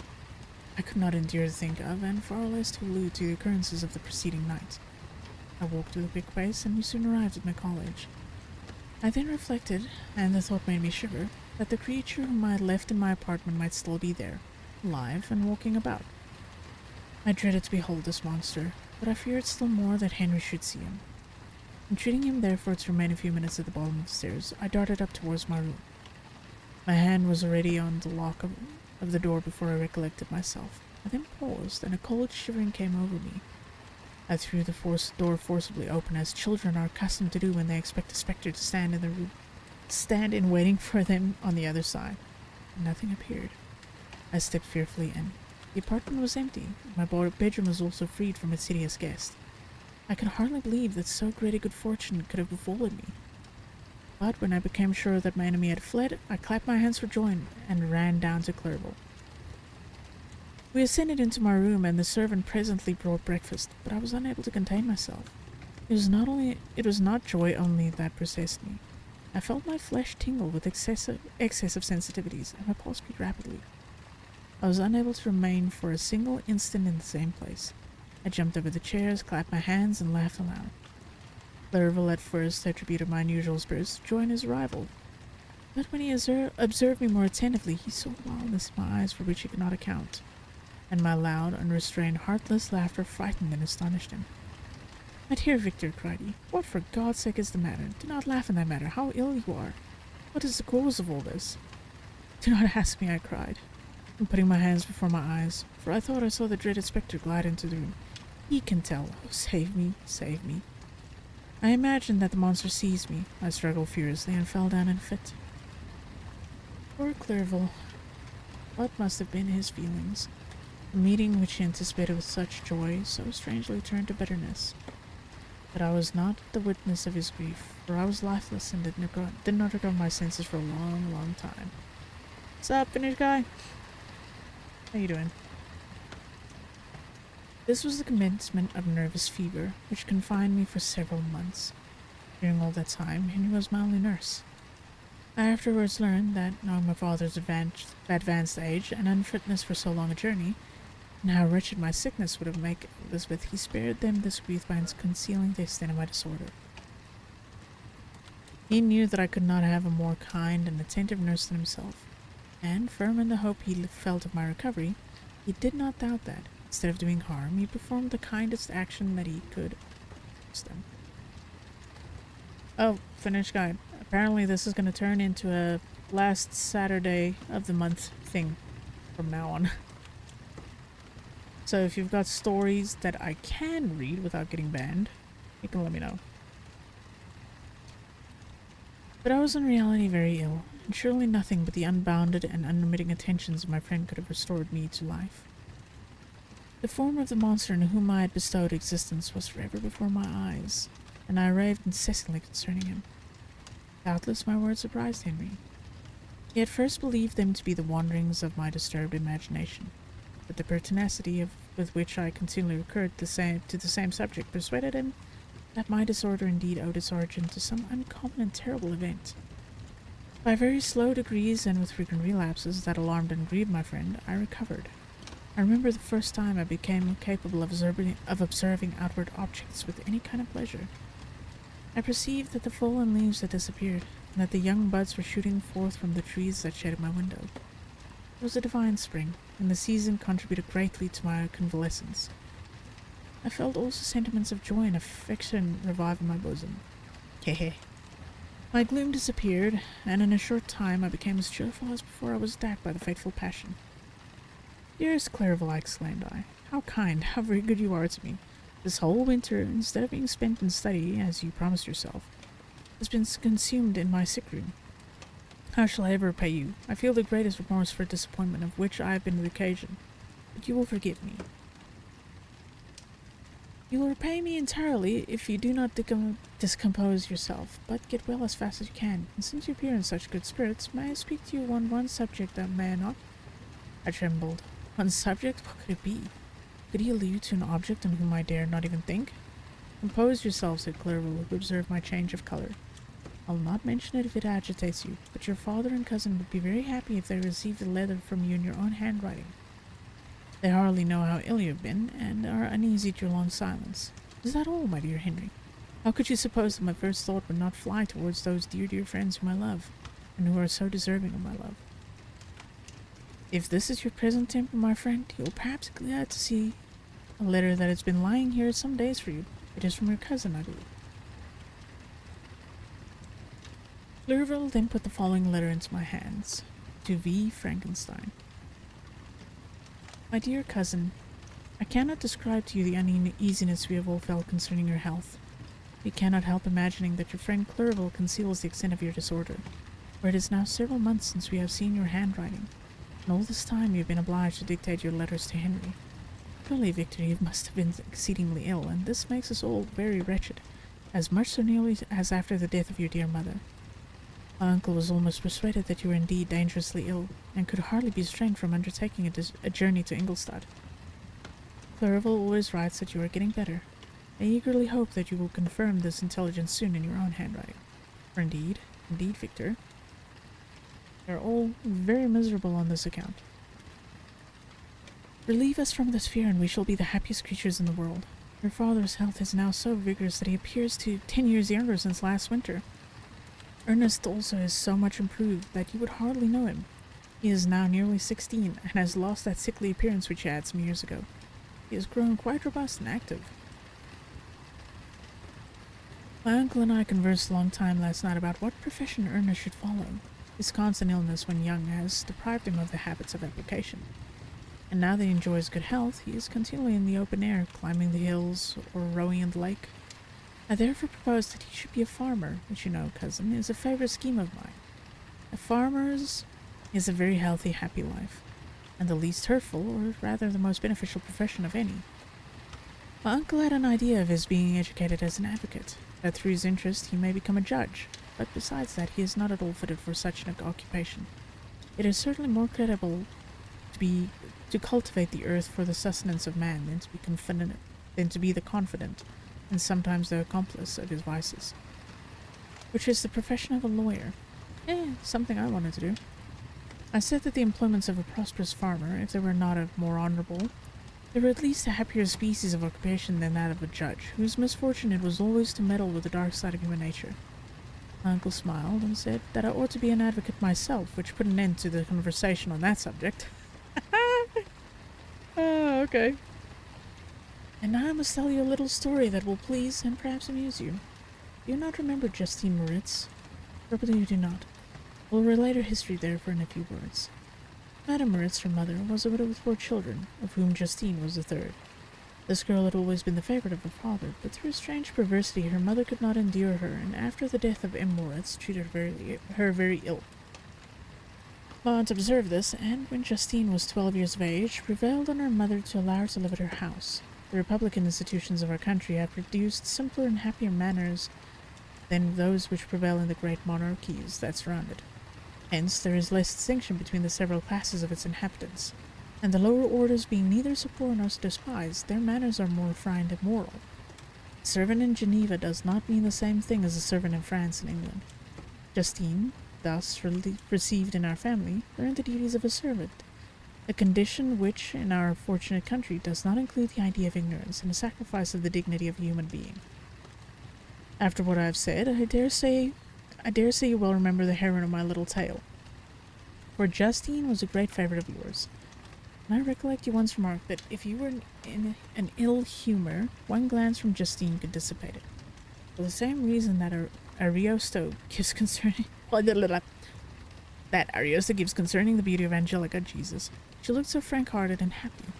My aunt conceived a great attachment for her, by which she was induced to give her an education superior to that which she had at first intended. This benefit was fully repaid. Justine was the most grateful little creature in the world. I like how they call people creatures. Weird. I do not mean that she made any professions. I never heard one pass her lips. You could see by her eyes that she most adored her protectress. Although her disposition was gay and in many respects inconsiderate, yet she paid the greatest attention to every gesture of my aunt.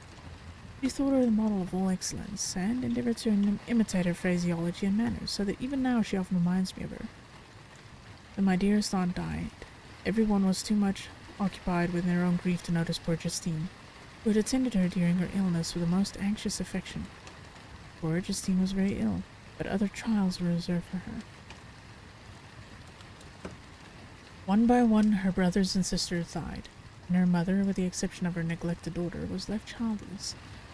The conscience of the woman was troubled. She began to think that the deaths of her favorites was a judgment from heaven to chastise her partiality.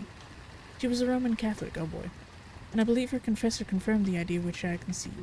Accordingly, a few months after your departure for Ingolstadt, Justine was called home by her repentant mother. Poor girl, she wept when she quitted our house. She was much altered since the death of my aunt. Grief had given a softness and a winning mildness to her manners, which had before been remarkable for vivacity. Now was her residence at her mother's house of a nature to restore her gaiety. The poor woman was very vacillating in her repentance. She sometimes begged Justine to forgive her unkindness, but much oftener accused her of having her of having caused the deaths of her brothers and sister. Perpetual fretting at length threw Madame Moritz into a decline, which at first increased her irritability, but she is now at peace forever. She died on the first approach of cold weather, at the beginning of this last winter. Justine has returned to us, and I assure you I love her tenderly. She is very clever and gentle and extremely pretty, as I mentioned before. Her mien and expressions continuously remind me of my dear aunt. Ooh, my eyeballs are getting a little musty. I must also say a few words to you, my dear cousin, little darling William. I wish you could see him. He is very tall of his age, with sweet laughing blue eyes, dark eyelashes, and curling hair. When he smiles, 2 little dimples appear on each cheek, which are rosy with health. He has already had 1 or 2 little wives, but Louisa Biron is his favorite, a pretty little girl of 5 years of age. Now, dear Victor, I dare say you wish to be indulged in a little gossip concerning the good people of Geneva. The pretty Miss Mansfield has already received the congratulatory visits on her approaching marriage with a young Englishman, John Melbourne, Esquire. Her ugly sister, Manon, married M. de Villard, the rich banker, last autumn. Their favorite schoolfellow, Louis Manoir, has suffered several misfortunes since the departure of Clerval from Geneva, but he has already recovered his spirits, and is reported to be on the point of marrying a very lively, pretty Frenchwoman, Madame Tavernier. She is a widow and much older than Manoir, but she is very much admired and a favorite with everybody. I have written myself into good spirits, dear cousin, yet I cannot conclude without again anxiously inquiring concerning your health. Dear Victor, if you are not very ill, write yourself and make your father and all of us happy, or I cannot bear to think of the other side of the question. My tears already flow. Adieu, my dearest cousin, Elizabeth Lavenza. Geneva, March 18th, 17. Oh, goodness. How is everyone holding up?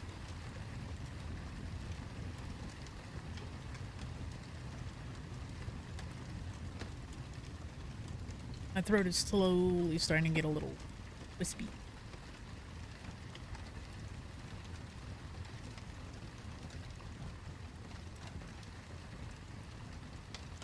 Been good taking a sip of water. Yeah, I'm also just taking a short break. If everyone wants, we can take a short 5 or 10 minute break and come back to this.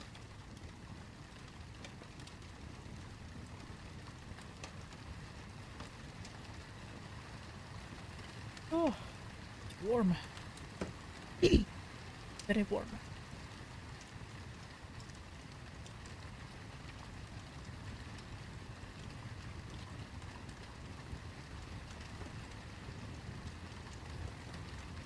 Storming, but while I'm listening, I should be good. Yeah.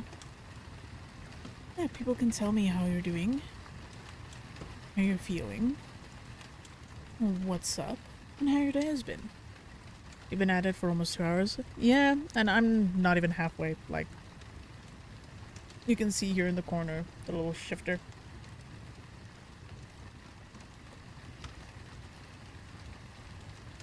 So I'm probably maybe gonna do another hour or 2, and then I'm gonna pull it before my voice completely wrecks itself and just moves out the door and divorces me for the rest of my life. Has anyone played Stalker 2 yet, and how has it been?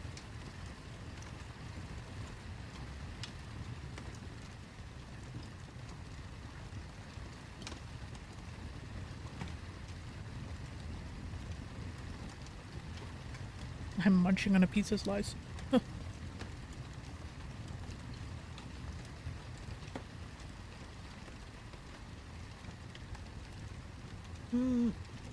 The Stalker games are good. Extremely clunky, so be prepared for that. Like the originals. They're very good. I love them.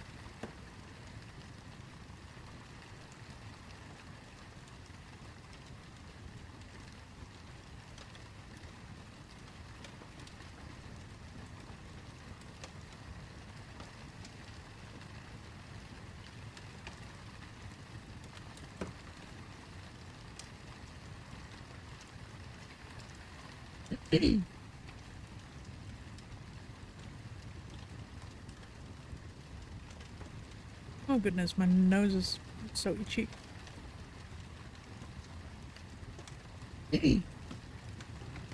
It's a pain in the something. You don't talk about it.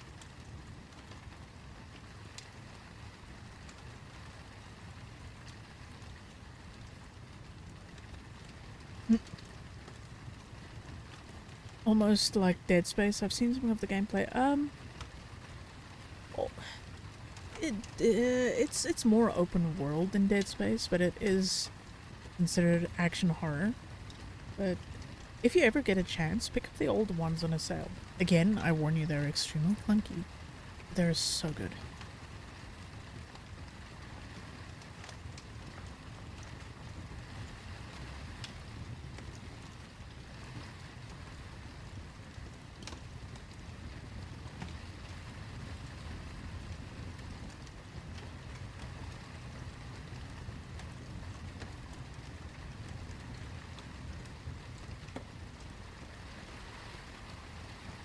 Just want to finish munching my slice and then we can continue. They go on sale pretty often and they're not very expensive. There are some good mods or mod packs for the older games to help streamline. Yes. I can definitely vouch for that. There are a lot of them that are very useful. So if you do want to try them, at least look at mod packs and so on for them. Also, there is Stalker Anomaly, which completely changes the entire game. I think it's the same, and then there's Gamma. They're almost, maybe not quite.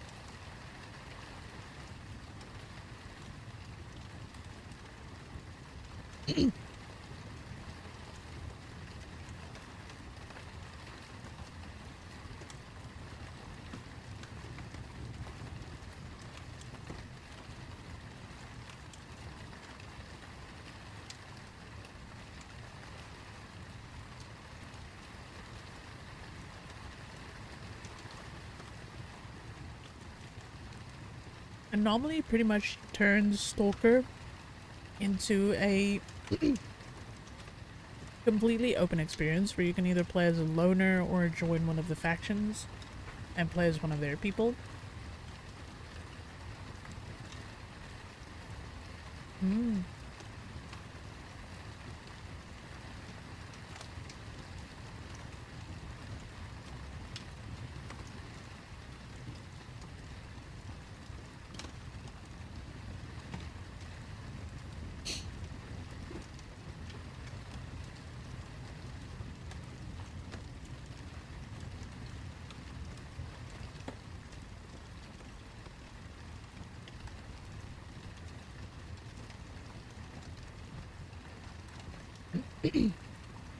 No worries, Derek, no worries.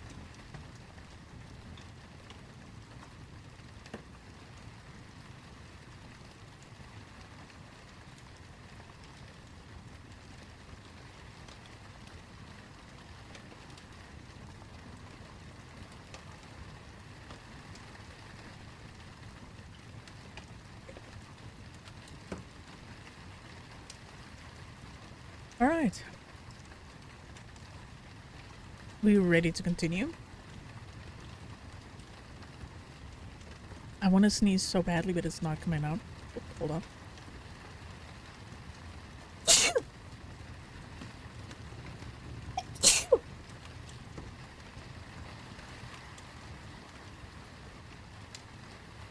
Seriously?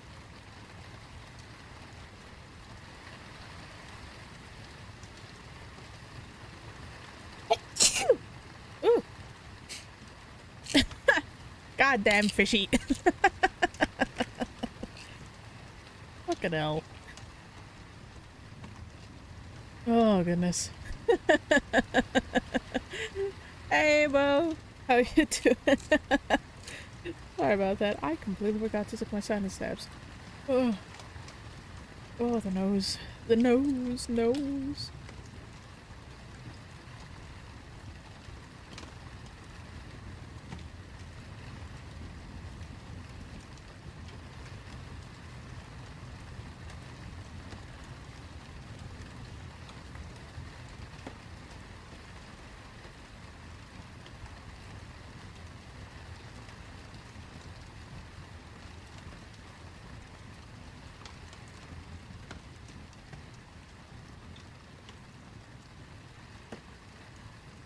Ah, that's good to hear. Sorry, I was just dealing with my schnoz.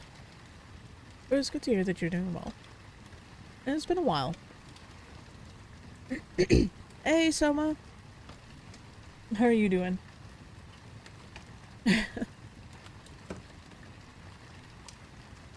Today is very calm and chill day.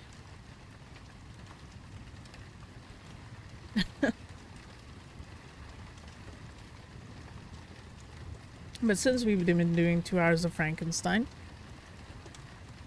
I'm gonna give you guys a choice. Do you want me to continue with this, at least until the end of the chapter? Or do any of you want us to submit something that I should read?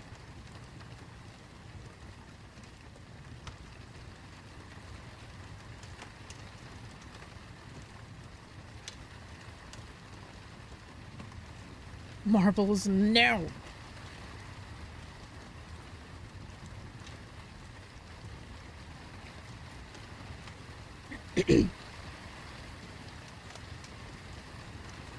Marbles are not chill. No, don't encourage this. So again, do I continue with this at least until the end of the chapter, and then I read something you submit, or do I just continue with this for the rest of the stream? Because I'm gonna be here for like another hour and a half-ish. So I don't end up destroying myself completely.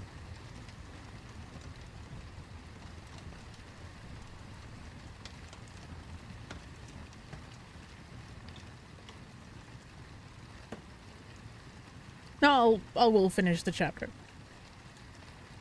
I'll finish the chapter. I won't leave it. And then I'm gonna bookmark the chapter so that I know where we were last.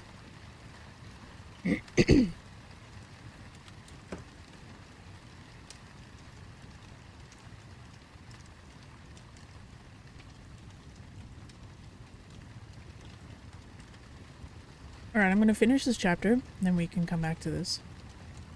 Alright. Dear, dear Elizabeth, I exclaimed when I had read her letter. I'll write instantly and relieve them from the anxiety they must feel. I wrote, and this exertion greatly fatigued me, but my convalescence had commenced and proceeded regularly. In another fortnight I was able to leave my chamber. One of my first duties on my recovery was to introduce Clerval to the several professors of the university. In doing this, I underwent a kind of rough usage, ill befitting the wounds that my mind had sustained. Ever since the fateful night, the end of my labors, and the beginning of my misfortunes, I had conceived a violent antipathy even to the name of natural philosophy. When I was otherwise quite restored to health, the sight of a chemical instrument would renew all the agony of my nervous systems.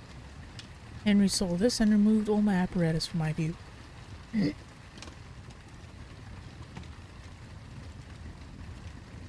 But he had also changed my apartment, for he perceived that I acquired a dislike for the room which had previously been my laboratory.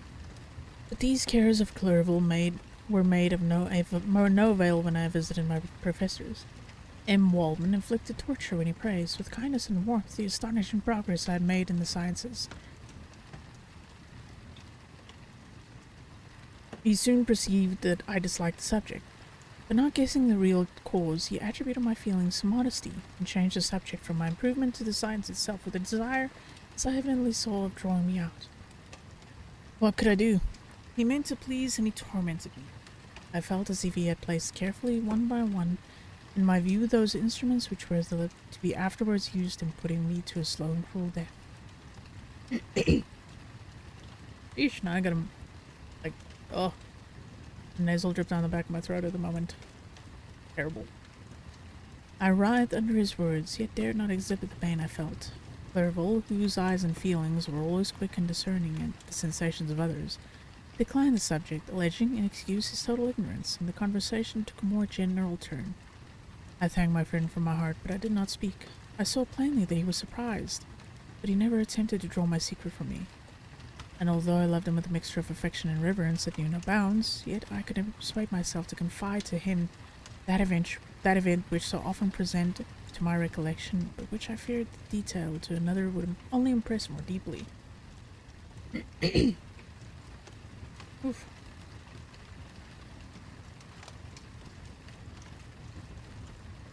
M. Kemp was not equally docile, and in my condition at that time, of almost insupportable sensitiveness, his harsh, blunt encomiums gave me even more pain than the benevolent approbation of M. Walden.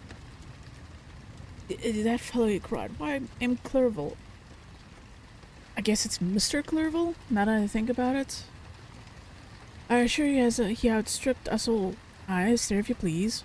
But it is never less true. Youngster who, but a few years ago, believed Cornelius Agrippa was as firmly as the gospel, has now set himself at the head of the university.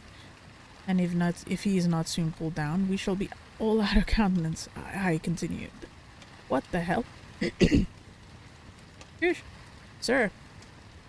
Observing my face expressive of suffering. Mr. Frankenstein is modest, an excellent quality in a young man. Young men should be diffident of themselves, you know, Mr. Clerval. I was myself when young, but that wears out in a very short time. Mr. Crimpin now commenced an eulogy on himself, which happily turned the conversation from a subject that was so annoying to me. Clerval was no natural philosopher. His imagination was too vivid for the mutiny. Of science. Languages were his principal study, and he sought, by acquiring their elements, to open a field for self-instruction on his return to Geneva. Persian, Arabic, and Hebrew gained his attention. After he made himself perfectly master of Greek and Latin. For my own part, idleness had never been irksome to me, and now that I wished to fly from reflection and head in my former studies, I felt great relief in being the fellow pupil with my friend, and found not only instruction but consolation in the works of the Orientalists. Their melancholy is soothing, and their joy elevating to a degree I never experienced in studying the authors of any other country. When you read their writings, life appears to consist in a warm sun and garden of roses, and the smiles and frowns of a fair enemy, and the fire that consumes your own heart. How different from the manly and heroical poetry of Greece and Rome. Summer passed away in those occupations, and my return to Geneva was fixed for the latter end of autumn. But being delayed by several accidents, winter and snow arrived. The roads were deemed impassable, and my journey was retarded until the ensuing spring. I felt this delay very bitterly, for I longed to see my native town and my beloved friends. My return had only been delayed so long from an unwillingness to leave Clerval in a strange place, before he had become too acquainted with any of its inhabitants. The winter, however, was spent cheerfully, and although spring was uncommonly late, when it came its beauty compensated for its dilatoriness. The month of May had already commenced, and I expected the letter daily which was to fix the date of my departure. When Henry proposed a pedestrian tour in the environs of Ingolstadt that I might bid a personal farewell to the country I had so long inhabited, I acceded with pleasure to this proposition. I was fond of exercise, and Clerval had always been my favorite companion in the rambles of this nature that I had taken among the scenes of my native country. We passed a fortnight in these perambulations. My health and spirits had long been restored, and they gained additional strength from this salubrious air that I breathed, the natural incidents of our progress, and the conversation of my friend. Study had before secluded me from the intercourse of my fellow creatures, and rendered me unsocial. But Clerval called forth the better feelings of my heart. He again taught me to love the aspect of nature and the cheerful faces of children. Excellent friend, how sincerely did you love me, and endeavor to elevate my mind until it was on a level with your own. A selfish pursuit had cramped and narrowed me, until your gentleness and affection warmed and opened my senses. I became the same happy creature who, a few years ago, loving and beloved by all, had no sorrow or care. When happy, inanimate nature had the power of bestowing on me the most delightful sensations, a serene sky and verdant fields filled me with ecstasy. The present season was indeed divine. The flowers of spring bloomed in the hedges, while those of summer were already in bud. I was undisturbed by thoughts which during the preceding year had pressed upon me, notwithstanding my endeavors to throw them off, an invincible burden. Henry rejoiced in my gaiety and sincerely sympathized with my feelings. He exerted himself to amuse me, while he expressed the sensations that filled his soul. The resources of his mind on this occasion were truly astonishing. His conversation was full of imagination, and very often, in imitation of the Persian and Arabic writers, he invented tales of wonderful fancy and passion. At other times he repeated my favorite poems, or drew me out into arguments which he supported with great ingenuity. We returned to our college on a Sunday afternoon. The peasants were dancing, and everyone we met appeared gay and happy. My own spirits were high, and I bounded along with a feeling of unbridled joy and hilarity. Alright. So,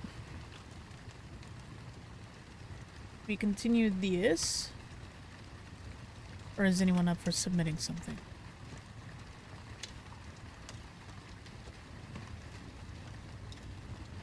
Oh, my eyes.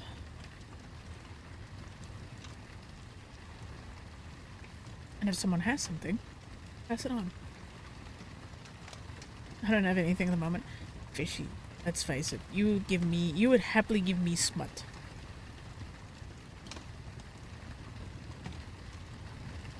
Can't really think of anything we'll find any of.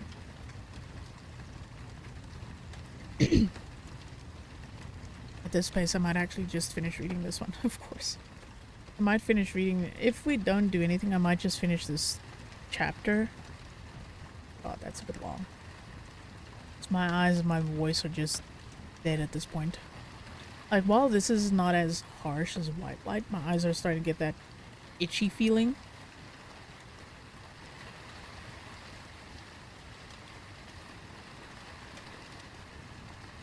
So, yeah.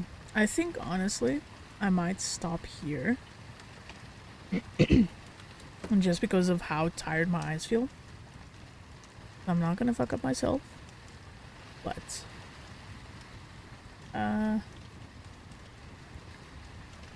we could just sit here and hang out for a bit.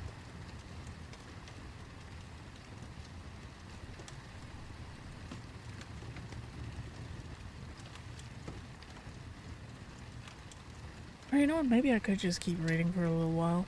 Jesus, Teddy just pulls out a gun. Wow. Alright, fine. I'll keep reading. Stop pointing a gun at me. On my return, I found the following letter from my father. To V. Frankenstein.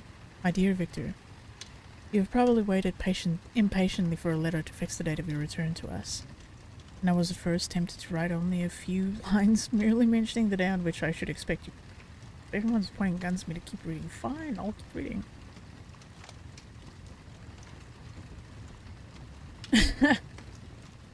Suggestion to stop you may look more like a threat. But that would be a cruel kindness, and I dare not to do it. What would be your surprise, my son, when you expected a happy and gay welcome to behold, on the contrary, tears and wretchedness? And how, Victor, can I relate our misfortune? Absence cannot have rendered you callous to our joys and griefs, and how shall I inflict pain on an absent child? I wish to prepare you for the woeful news, but I know it is impossible. Even now your eye skims over the page to seek the words which are to convey to you the horrible tidings. William is dead. That sweet child whose smiles delighted and warmed my heart, who was so gentle yet so gay. Victor, he is murdered.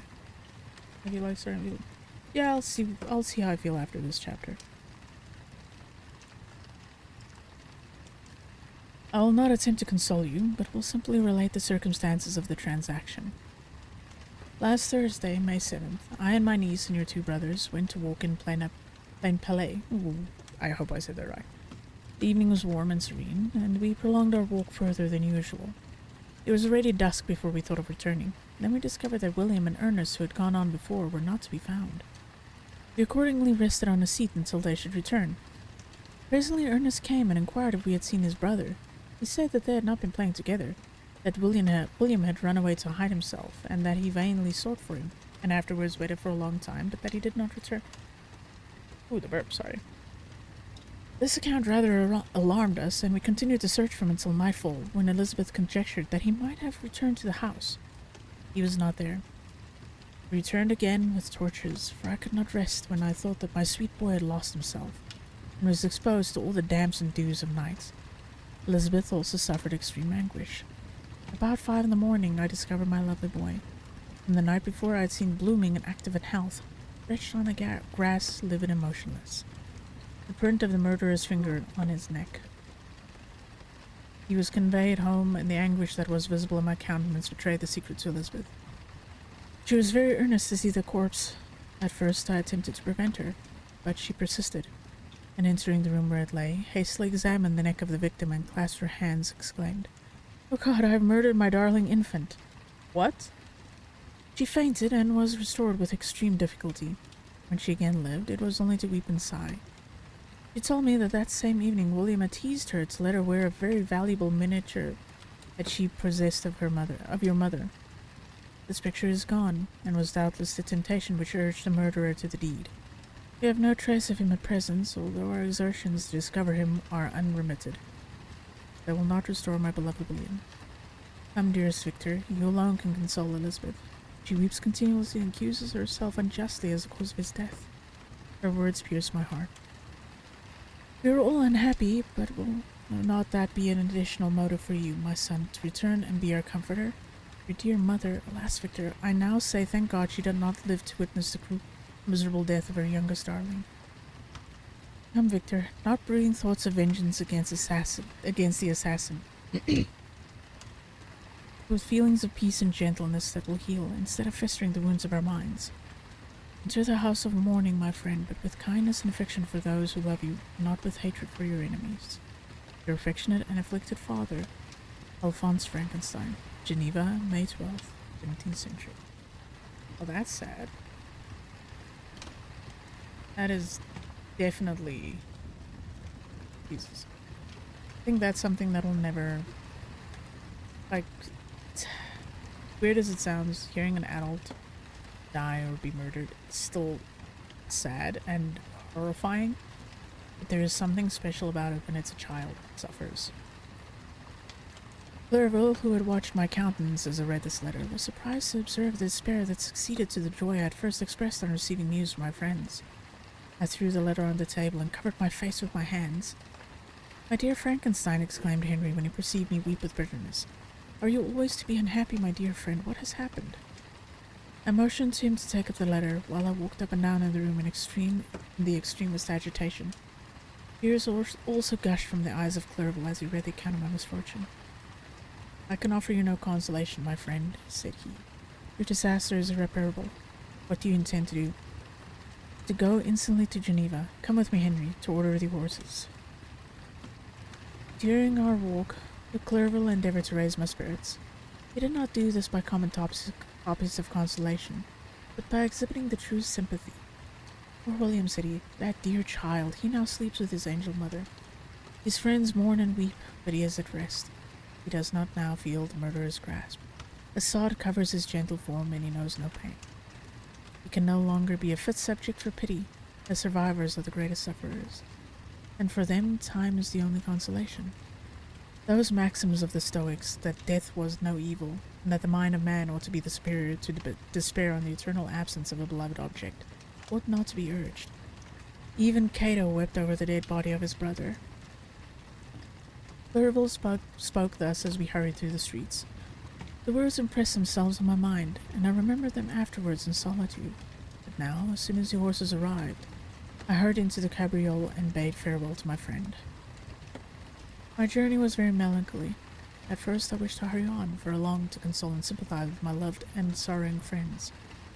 But when I drew near my native town, I slackened my progress. I could hardly sustain the multitude of feelings that crowded into my mind. I passed through scenes familiar to my youth, but which I had not seen for nearly 6 years. How altered everything might be during that time. One sudden and desolating change had taken place, but 1,000 little circumstances might have by degrees worked other alterations which, though they were done more tranquilly, might not be the less decisive. Fear overcame me. I dared not move. English, please. Hello, I know you're not my first one. And I know it's difficult. I know it's a pain in the ass, but can we cooperate? We've kind of been cooperating all this time, but please. Fear overcame me. I dared not advance, dreading 1,000 nameless evils that made me tremble, although I was unable to define them. I remained 2 days at Lucerne. In this painful state of mind, I contemplated the lake. The waters were placid. All around was calm, and the snowy mountains, the palaces of nature, were not changed. By degrees, the calm and heavenly scene restored me, and I continued my journey towards Geneva. The road ran by the side of the lake, which became narrower as I approached my native town. I discovered more distinctly the black sides of Jura and the bright summit of Mont Blanc. I wept like a child. Dear mountains, my own beautiful lake, how do you welcome your wanderer? Your summits are clear, the sky and the lake are blue and placid. Is this to prognosticate peace, or to mock at my unhappiness? I fear, my friend, that I shall render myself tedious by dwelling on these preliminary circumstances, but they were days of comparative happiness, and I think of them with pleasure. My country, my beloved country, who but a native can tell the delight I took in again beholding thy streams, thy mountains, and more than all, thy lovely lake. Yet as I drew nearer home, grief and fear again overcame me. Night also closed around.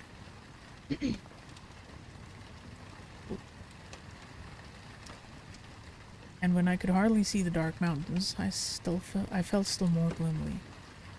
The picture appeared a vast and dim scene of evil, and I foresaw obscurely that I was destined to become the most wretched of human beings. Alas, I prophesied truly, and failed only in one single circumstance, that in all the misery I imagined and dreaded, I did not conceive the 100th part of the anguish I destined to endure. It was completely dark when I arrived in the environs of Geneva. The gates of the town were already shut, and I was obliged to pass the night at Secheron, a village half a league to the east of the city. The sky was serene, and I was unable to rest. I resolved to visit the spot where my poor William had been murdered. As I could not pass through the town, I was obliged to cross the lake in a boat to arrive at Plainpalais. During the short voyage, I saw the lightning playing on the summit of Mont Blanc in the most beautiful figures. The storm appeared to approach rapidly, and on landing, I ascended a low hill that I might observe its progress. It advanced. The heavens were clouded, and I soon felt the rain coming slowly in large drops, but violence quickly increased. I quitted my seat and walked on, although the darkness and storm increased every minute, and the thunder burst with a terrific crash over my head. It was echoed from the Sèvres, the Juras, and the Alps of Savoy. Vivid flashes of lightning dazzled my eyes, illuminating the lake, making it appear like a vast sheet of fire. Then for an instant everything seemed of a pitchy darkness, until the eye recovered itself from the preceding flash. The storm, as is often the case in Switzerland, appeared at once in various parts of the heaven. The most violent storm hung exactly north of the town, over that part of the lake which lies between the promontory of Bellerive and the village of Capet. Another storm enlightened Jura with faint flashes, and another darkened and sometimes disclosed the Malay, a peaked mountain to the east of the lake. Again, I don't know if I'm saying these names properly of these locations, but hey, sure.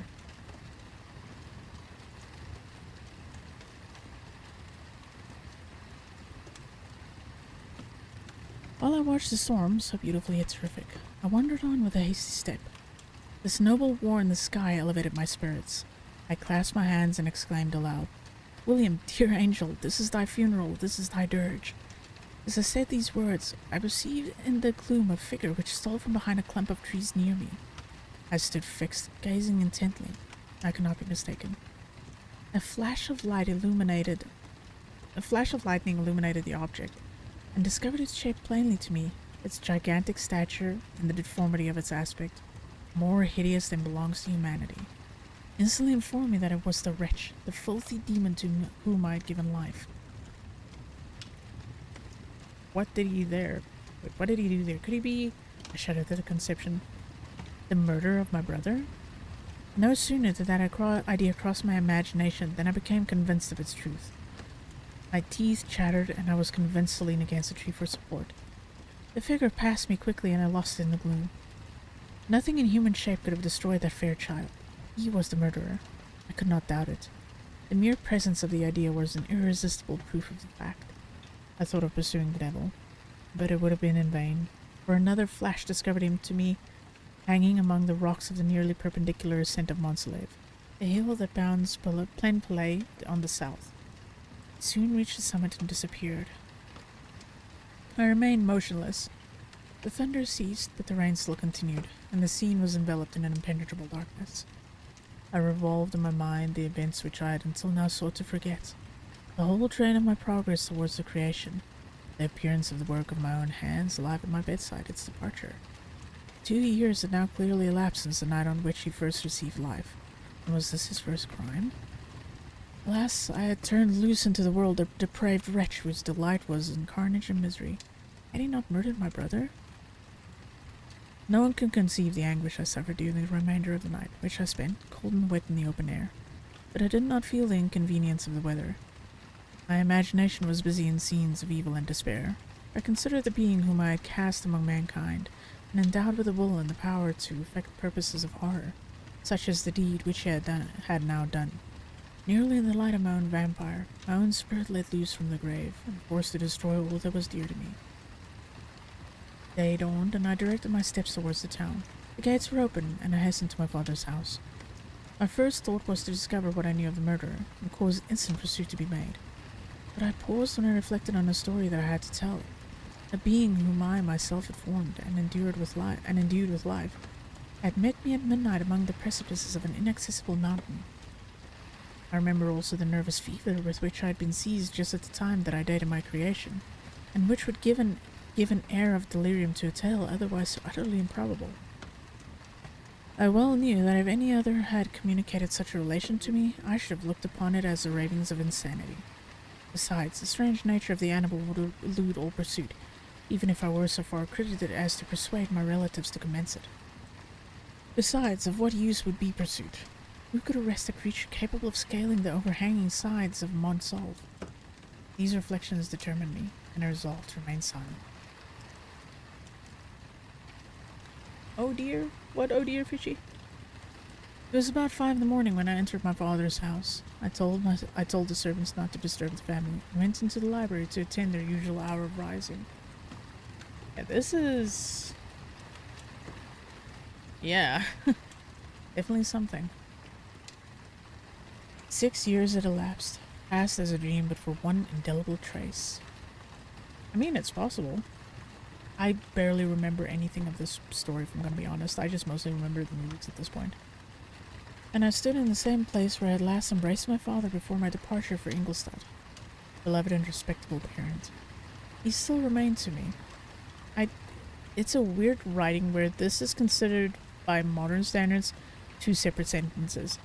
But with the way he's been writing at some points, like this is one, not she, but the way she was writing this is considered one full sentence. So it's kind of odd at some places. I gazed on the picture of my mother, which stood over the mantelpiece. It was an historical subject, painted at my father's desire, and represented a Caroline Beaufort in an agony of despair, kneeling by the coffin of her dead father. Her garb was rustic and her cheek pale, but there was an air of dignity and beauty that hardly permitted the sentiment of pity. Below this picture was a miniature of William, and my tears flowed when I looked upon it. When I was thus engaged, Ernest entered. He had heard me arrive and hastened to welcome me. He expressed a sorrowful delight to see me. "Welcome, my dearest Victor," said he. "I wish you had come 3 months ago, and then you would have found us all joyous and delighted. We are now unhappy, and I am afraid tears instead of smiles will be your welcome. Our father looks so sorrowful. This dreadful event seems to have revived in his mind his grief on the death of Mamma. Poor Elizabeth also is quite inconsolable." Ernest began to weep as he said those words. "Do not," said I, "welcome me thus. Try to be more calm, that I may not be absolutely miserable the moment I enter my father's house after so long an absence.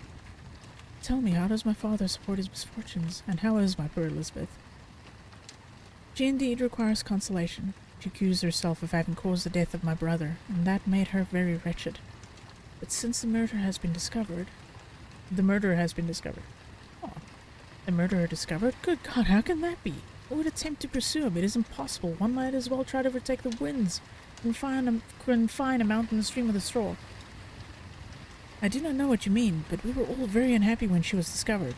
No one might believe it at first, and even now Elizabeth will not be convinced, notwithstanding all the evidence. Indeed, who would credit Justine Moritz, who was so amiable and fond of all the family, could all at once become so extremely wicked?" "Justine Moritz? Poor girl, is she the accused? But it is wrongfully, everyone knows that. No one believes it, surely, Ernest." "No one did at first, but several circumstances came out that have almost forced conviction upon us, and her own behavior has been so confused as to add to the evidence of facts of weight that I fear leaves no hope for doubt. But she will be tried today, and you will hear all. He related that, the morning on which the murder of poor William had been discovered, Justine had taken ill and confined to her bed, and after several days, one of the servants, happening to examine the apparel she had worn on the night of the murder, had discovered in her pocket the picture of my mother, which had been judged to be the temptation of the murderer. The server instantly showed it to one of the others, who, without saying a word of any to the family, went to a magistrate, and upon their deposition, Justine was apprehended. On being charged with the fact, the poor girl confirmed the suspicion in a great measure by her extreme confusion of manner. This is a strange tale, but it did not shake my faith, and I replied earnestly, "You're all mistaken. I know the murderer. Justine, poor good Justine, is innocent." At that instant my father entered. I saw unhappiness deeply impressed on his countenance, but he endeavored to welcome me cheerfully, and after we had exchanged a mournful greeting, would have introduced some other topic than that of our disaster, and not Ernest exclaimed, "Good God, Papa, Victor says that he knows who was the murderer of poor William." Oh, my eyes are feeling a little crusty.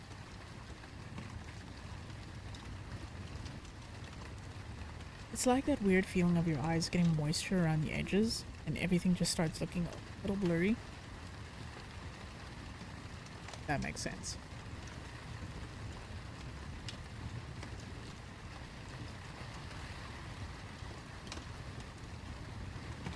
Hey, we do also, unfortunately, replied my father, for indeed I had rather have been forever ignorant than have discovered so much depravity and ingratitude in one I valued so highly. My dear father, you're mistaken. Justine is innocent. If she is, God forbid that she should suffer as guilty. She is to be tried today, and I sincerely hope that she will be acquitted. That speech calmed me.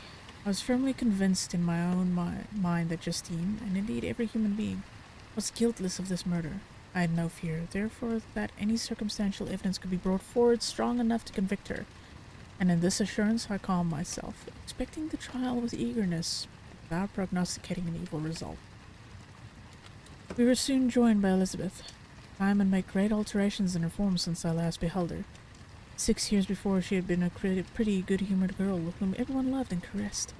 She was now a woman in stature and expression of countenance, which was uncommonly lovely. An open and capacious forehead gave indications of good understanding, joined to great frankness of disposition. Her eyes were hazel and expressive of mildness, now through recent affliction allied to sadness. Her hair was of a rich dark auburn, her complexion fair, and her figure slight and graceful. She welcomed me with the greatest affection. "Your arrival, my dear cousin," said she, "fills me with hope. You perhaps will find some means to justify my poor guiltless Justine. Alas, who is safe if she be convicted of crime? I rely on her innocence as certainly as I do upon my own. Our misfortune is doubly hard to us. We have not only lost that lovely darling boy, but this poor girl whom I sincerely love is to be torn away by even a worse fate. If she is condemned, I never shall know joy any more." Wow. But she will not. I am sure she will not. And then I shall be happy again, even after the sad death of my little William. "She is innocent, my Elizabeth," said I, "and that shall be proved. Fear nothing, but let your spirits be cheered by their assurance of her acquittal. How kind you are! Everyone else believes in her guilt. And that made me wretched, for I knew that it was impossible, and to see everyone else prejudiced in so deadly a manner rendered me hopeless and despairing." She wept. "Sweet niece," said my father, "dry your tears. If she is, as you believe, innocent, rely on the justice of our judges and the activity with which I shall prevent the slightest shadow of partiality." Alright. Shall we cap it off here for the evening? And then we come back to this again on the 28th of December. Make this a once a month, last Saturday of the month thing. Alright. So I shall bookmark this. Should actually save it right there. There we go. Oh, goodness. Yeah.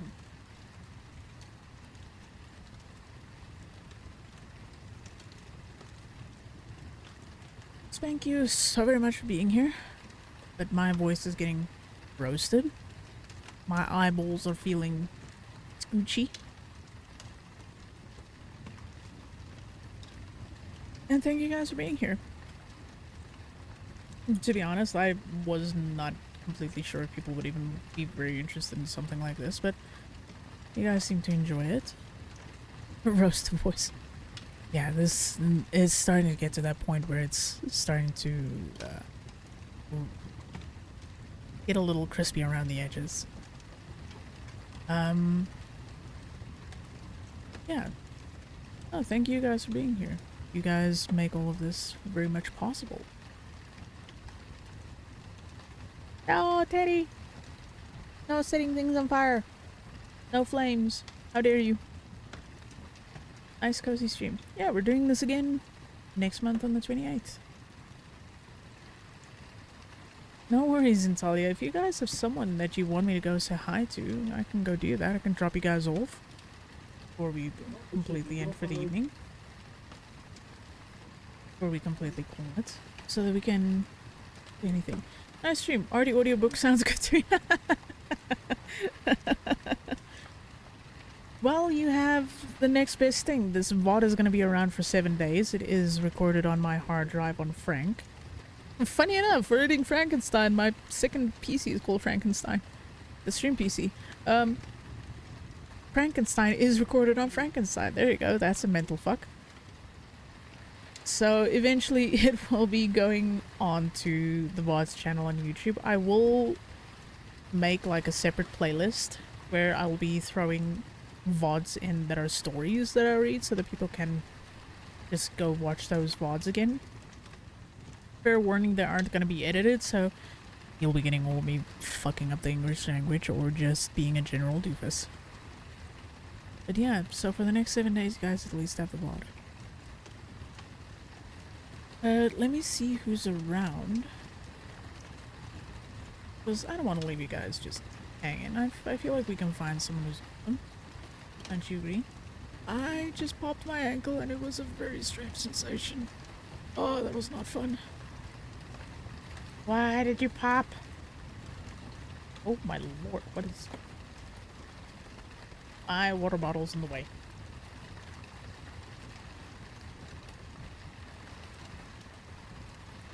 Oh,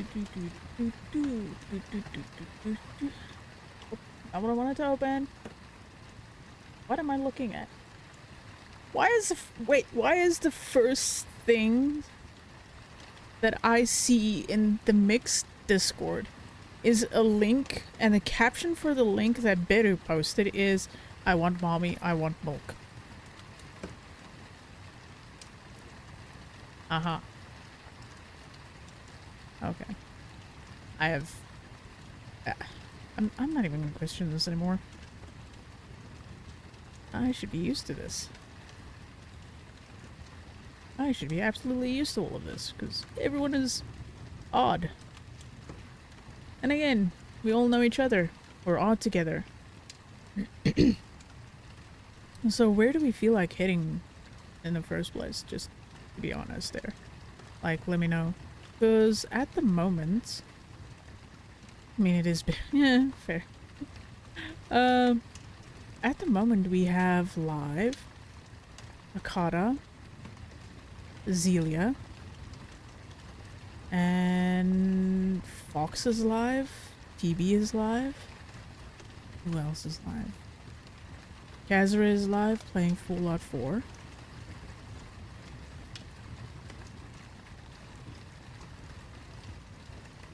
We have a few people we can go say hi to.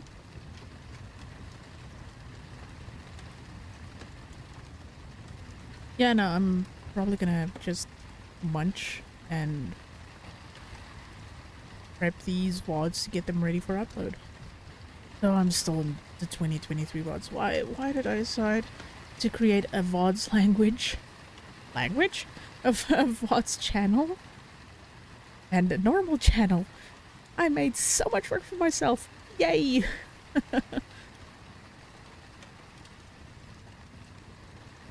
Yes, we're gonna go blame Bex. Yes, we're all blaming Bex. Anyway. Well, shit. I actually don't know who to drop you guys off with. I'm gonna be honest. I could just drop you guys off with Fox. I don't know. Do you guys wanna go go see Fox, or do you want to go see TV? Come on, pick, you little bastards. Don't make me pick. I always pick. You can pick. Wait, you said sure. Is that for TV or is that for Fox? Say. Fox. Okay, both are foxes. No, one is technically a wolf and the other one's a fox. Though, if I'm gonna be honest, TV is still getting himself set up for being cold an undercover femboy. Just... he is not helping his case, is he? Fine. Alright, let's go raid Fox then.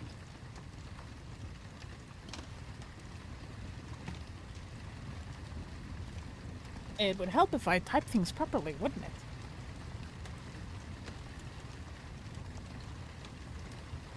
Alright, she is doing art, so that's pretty cool.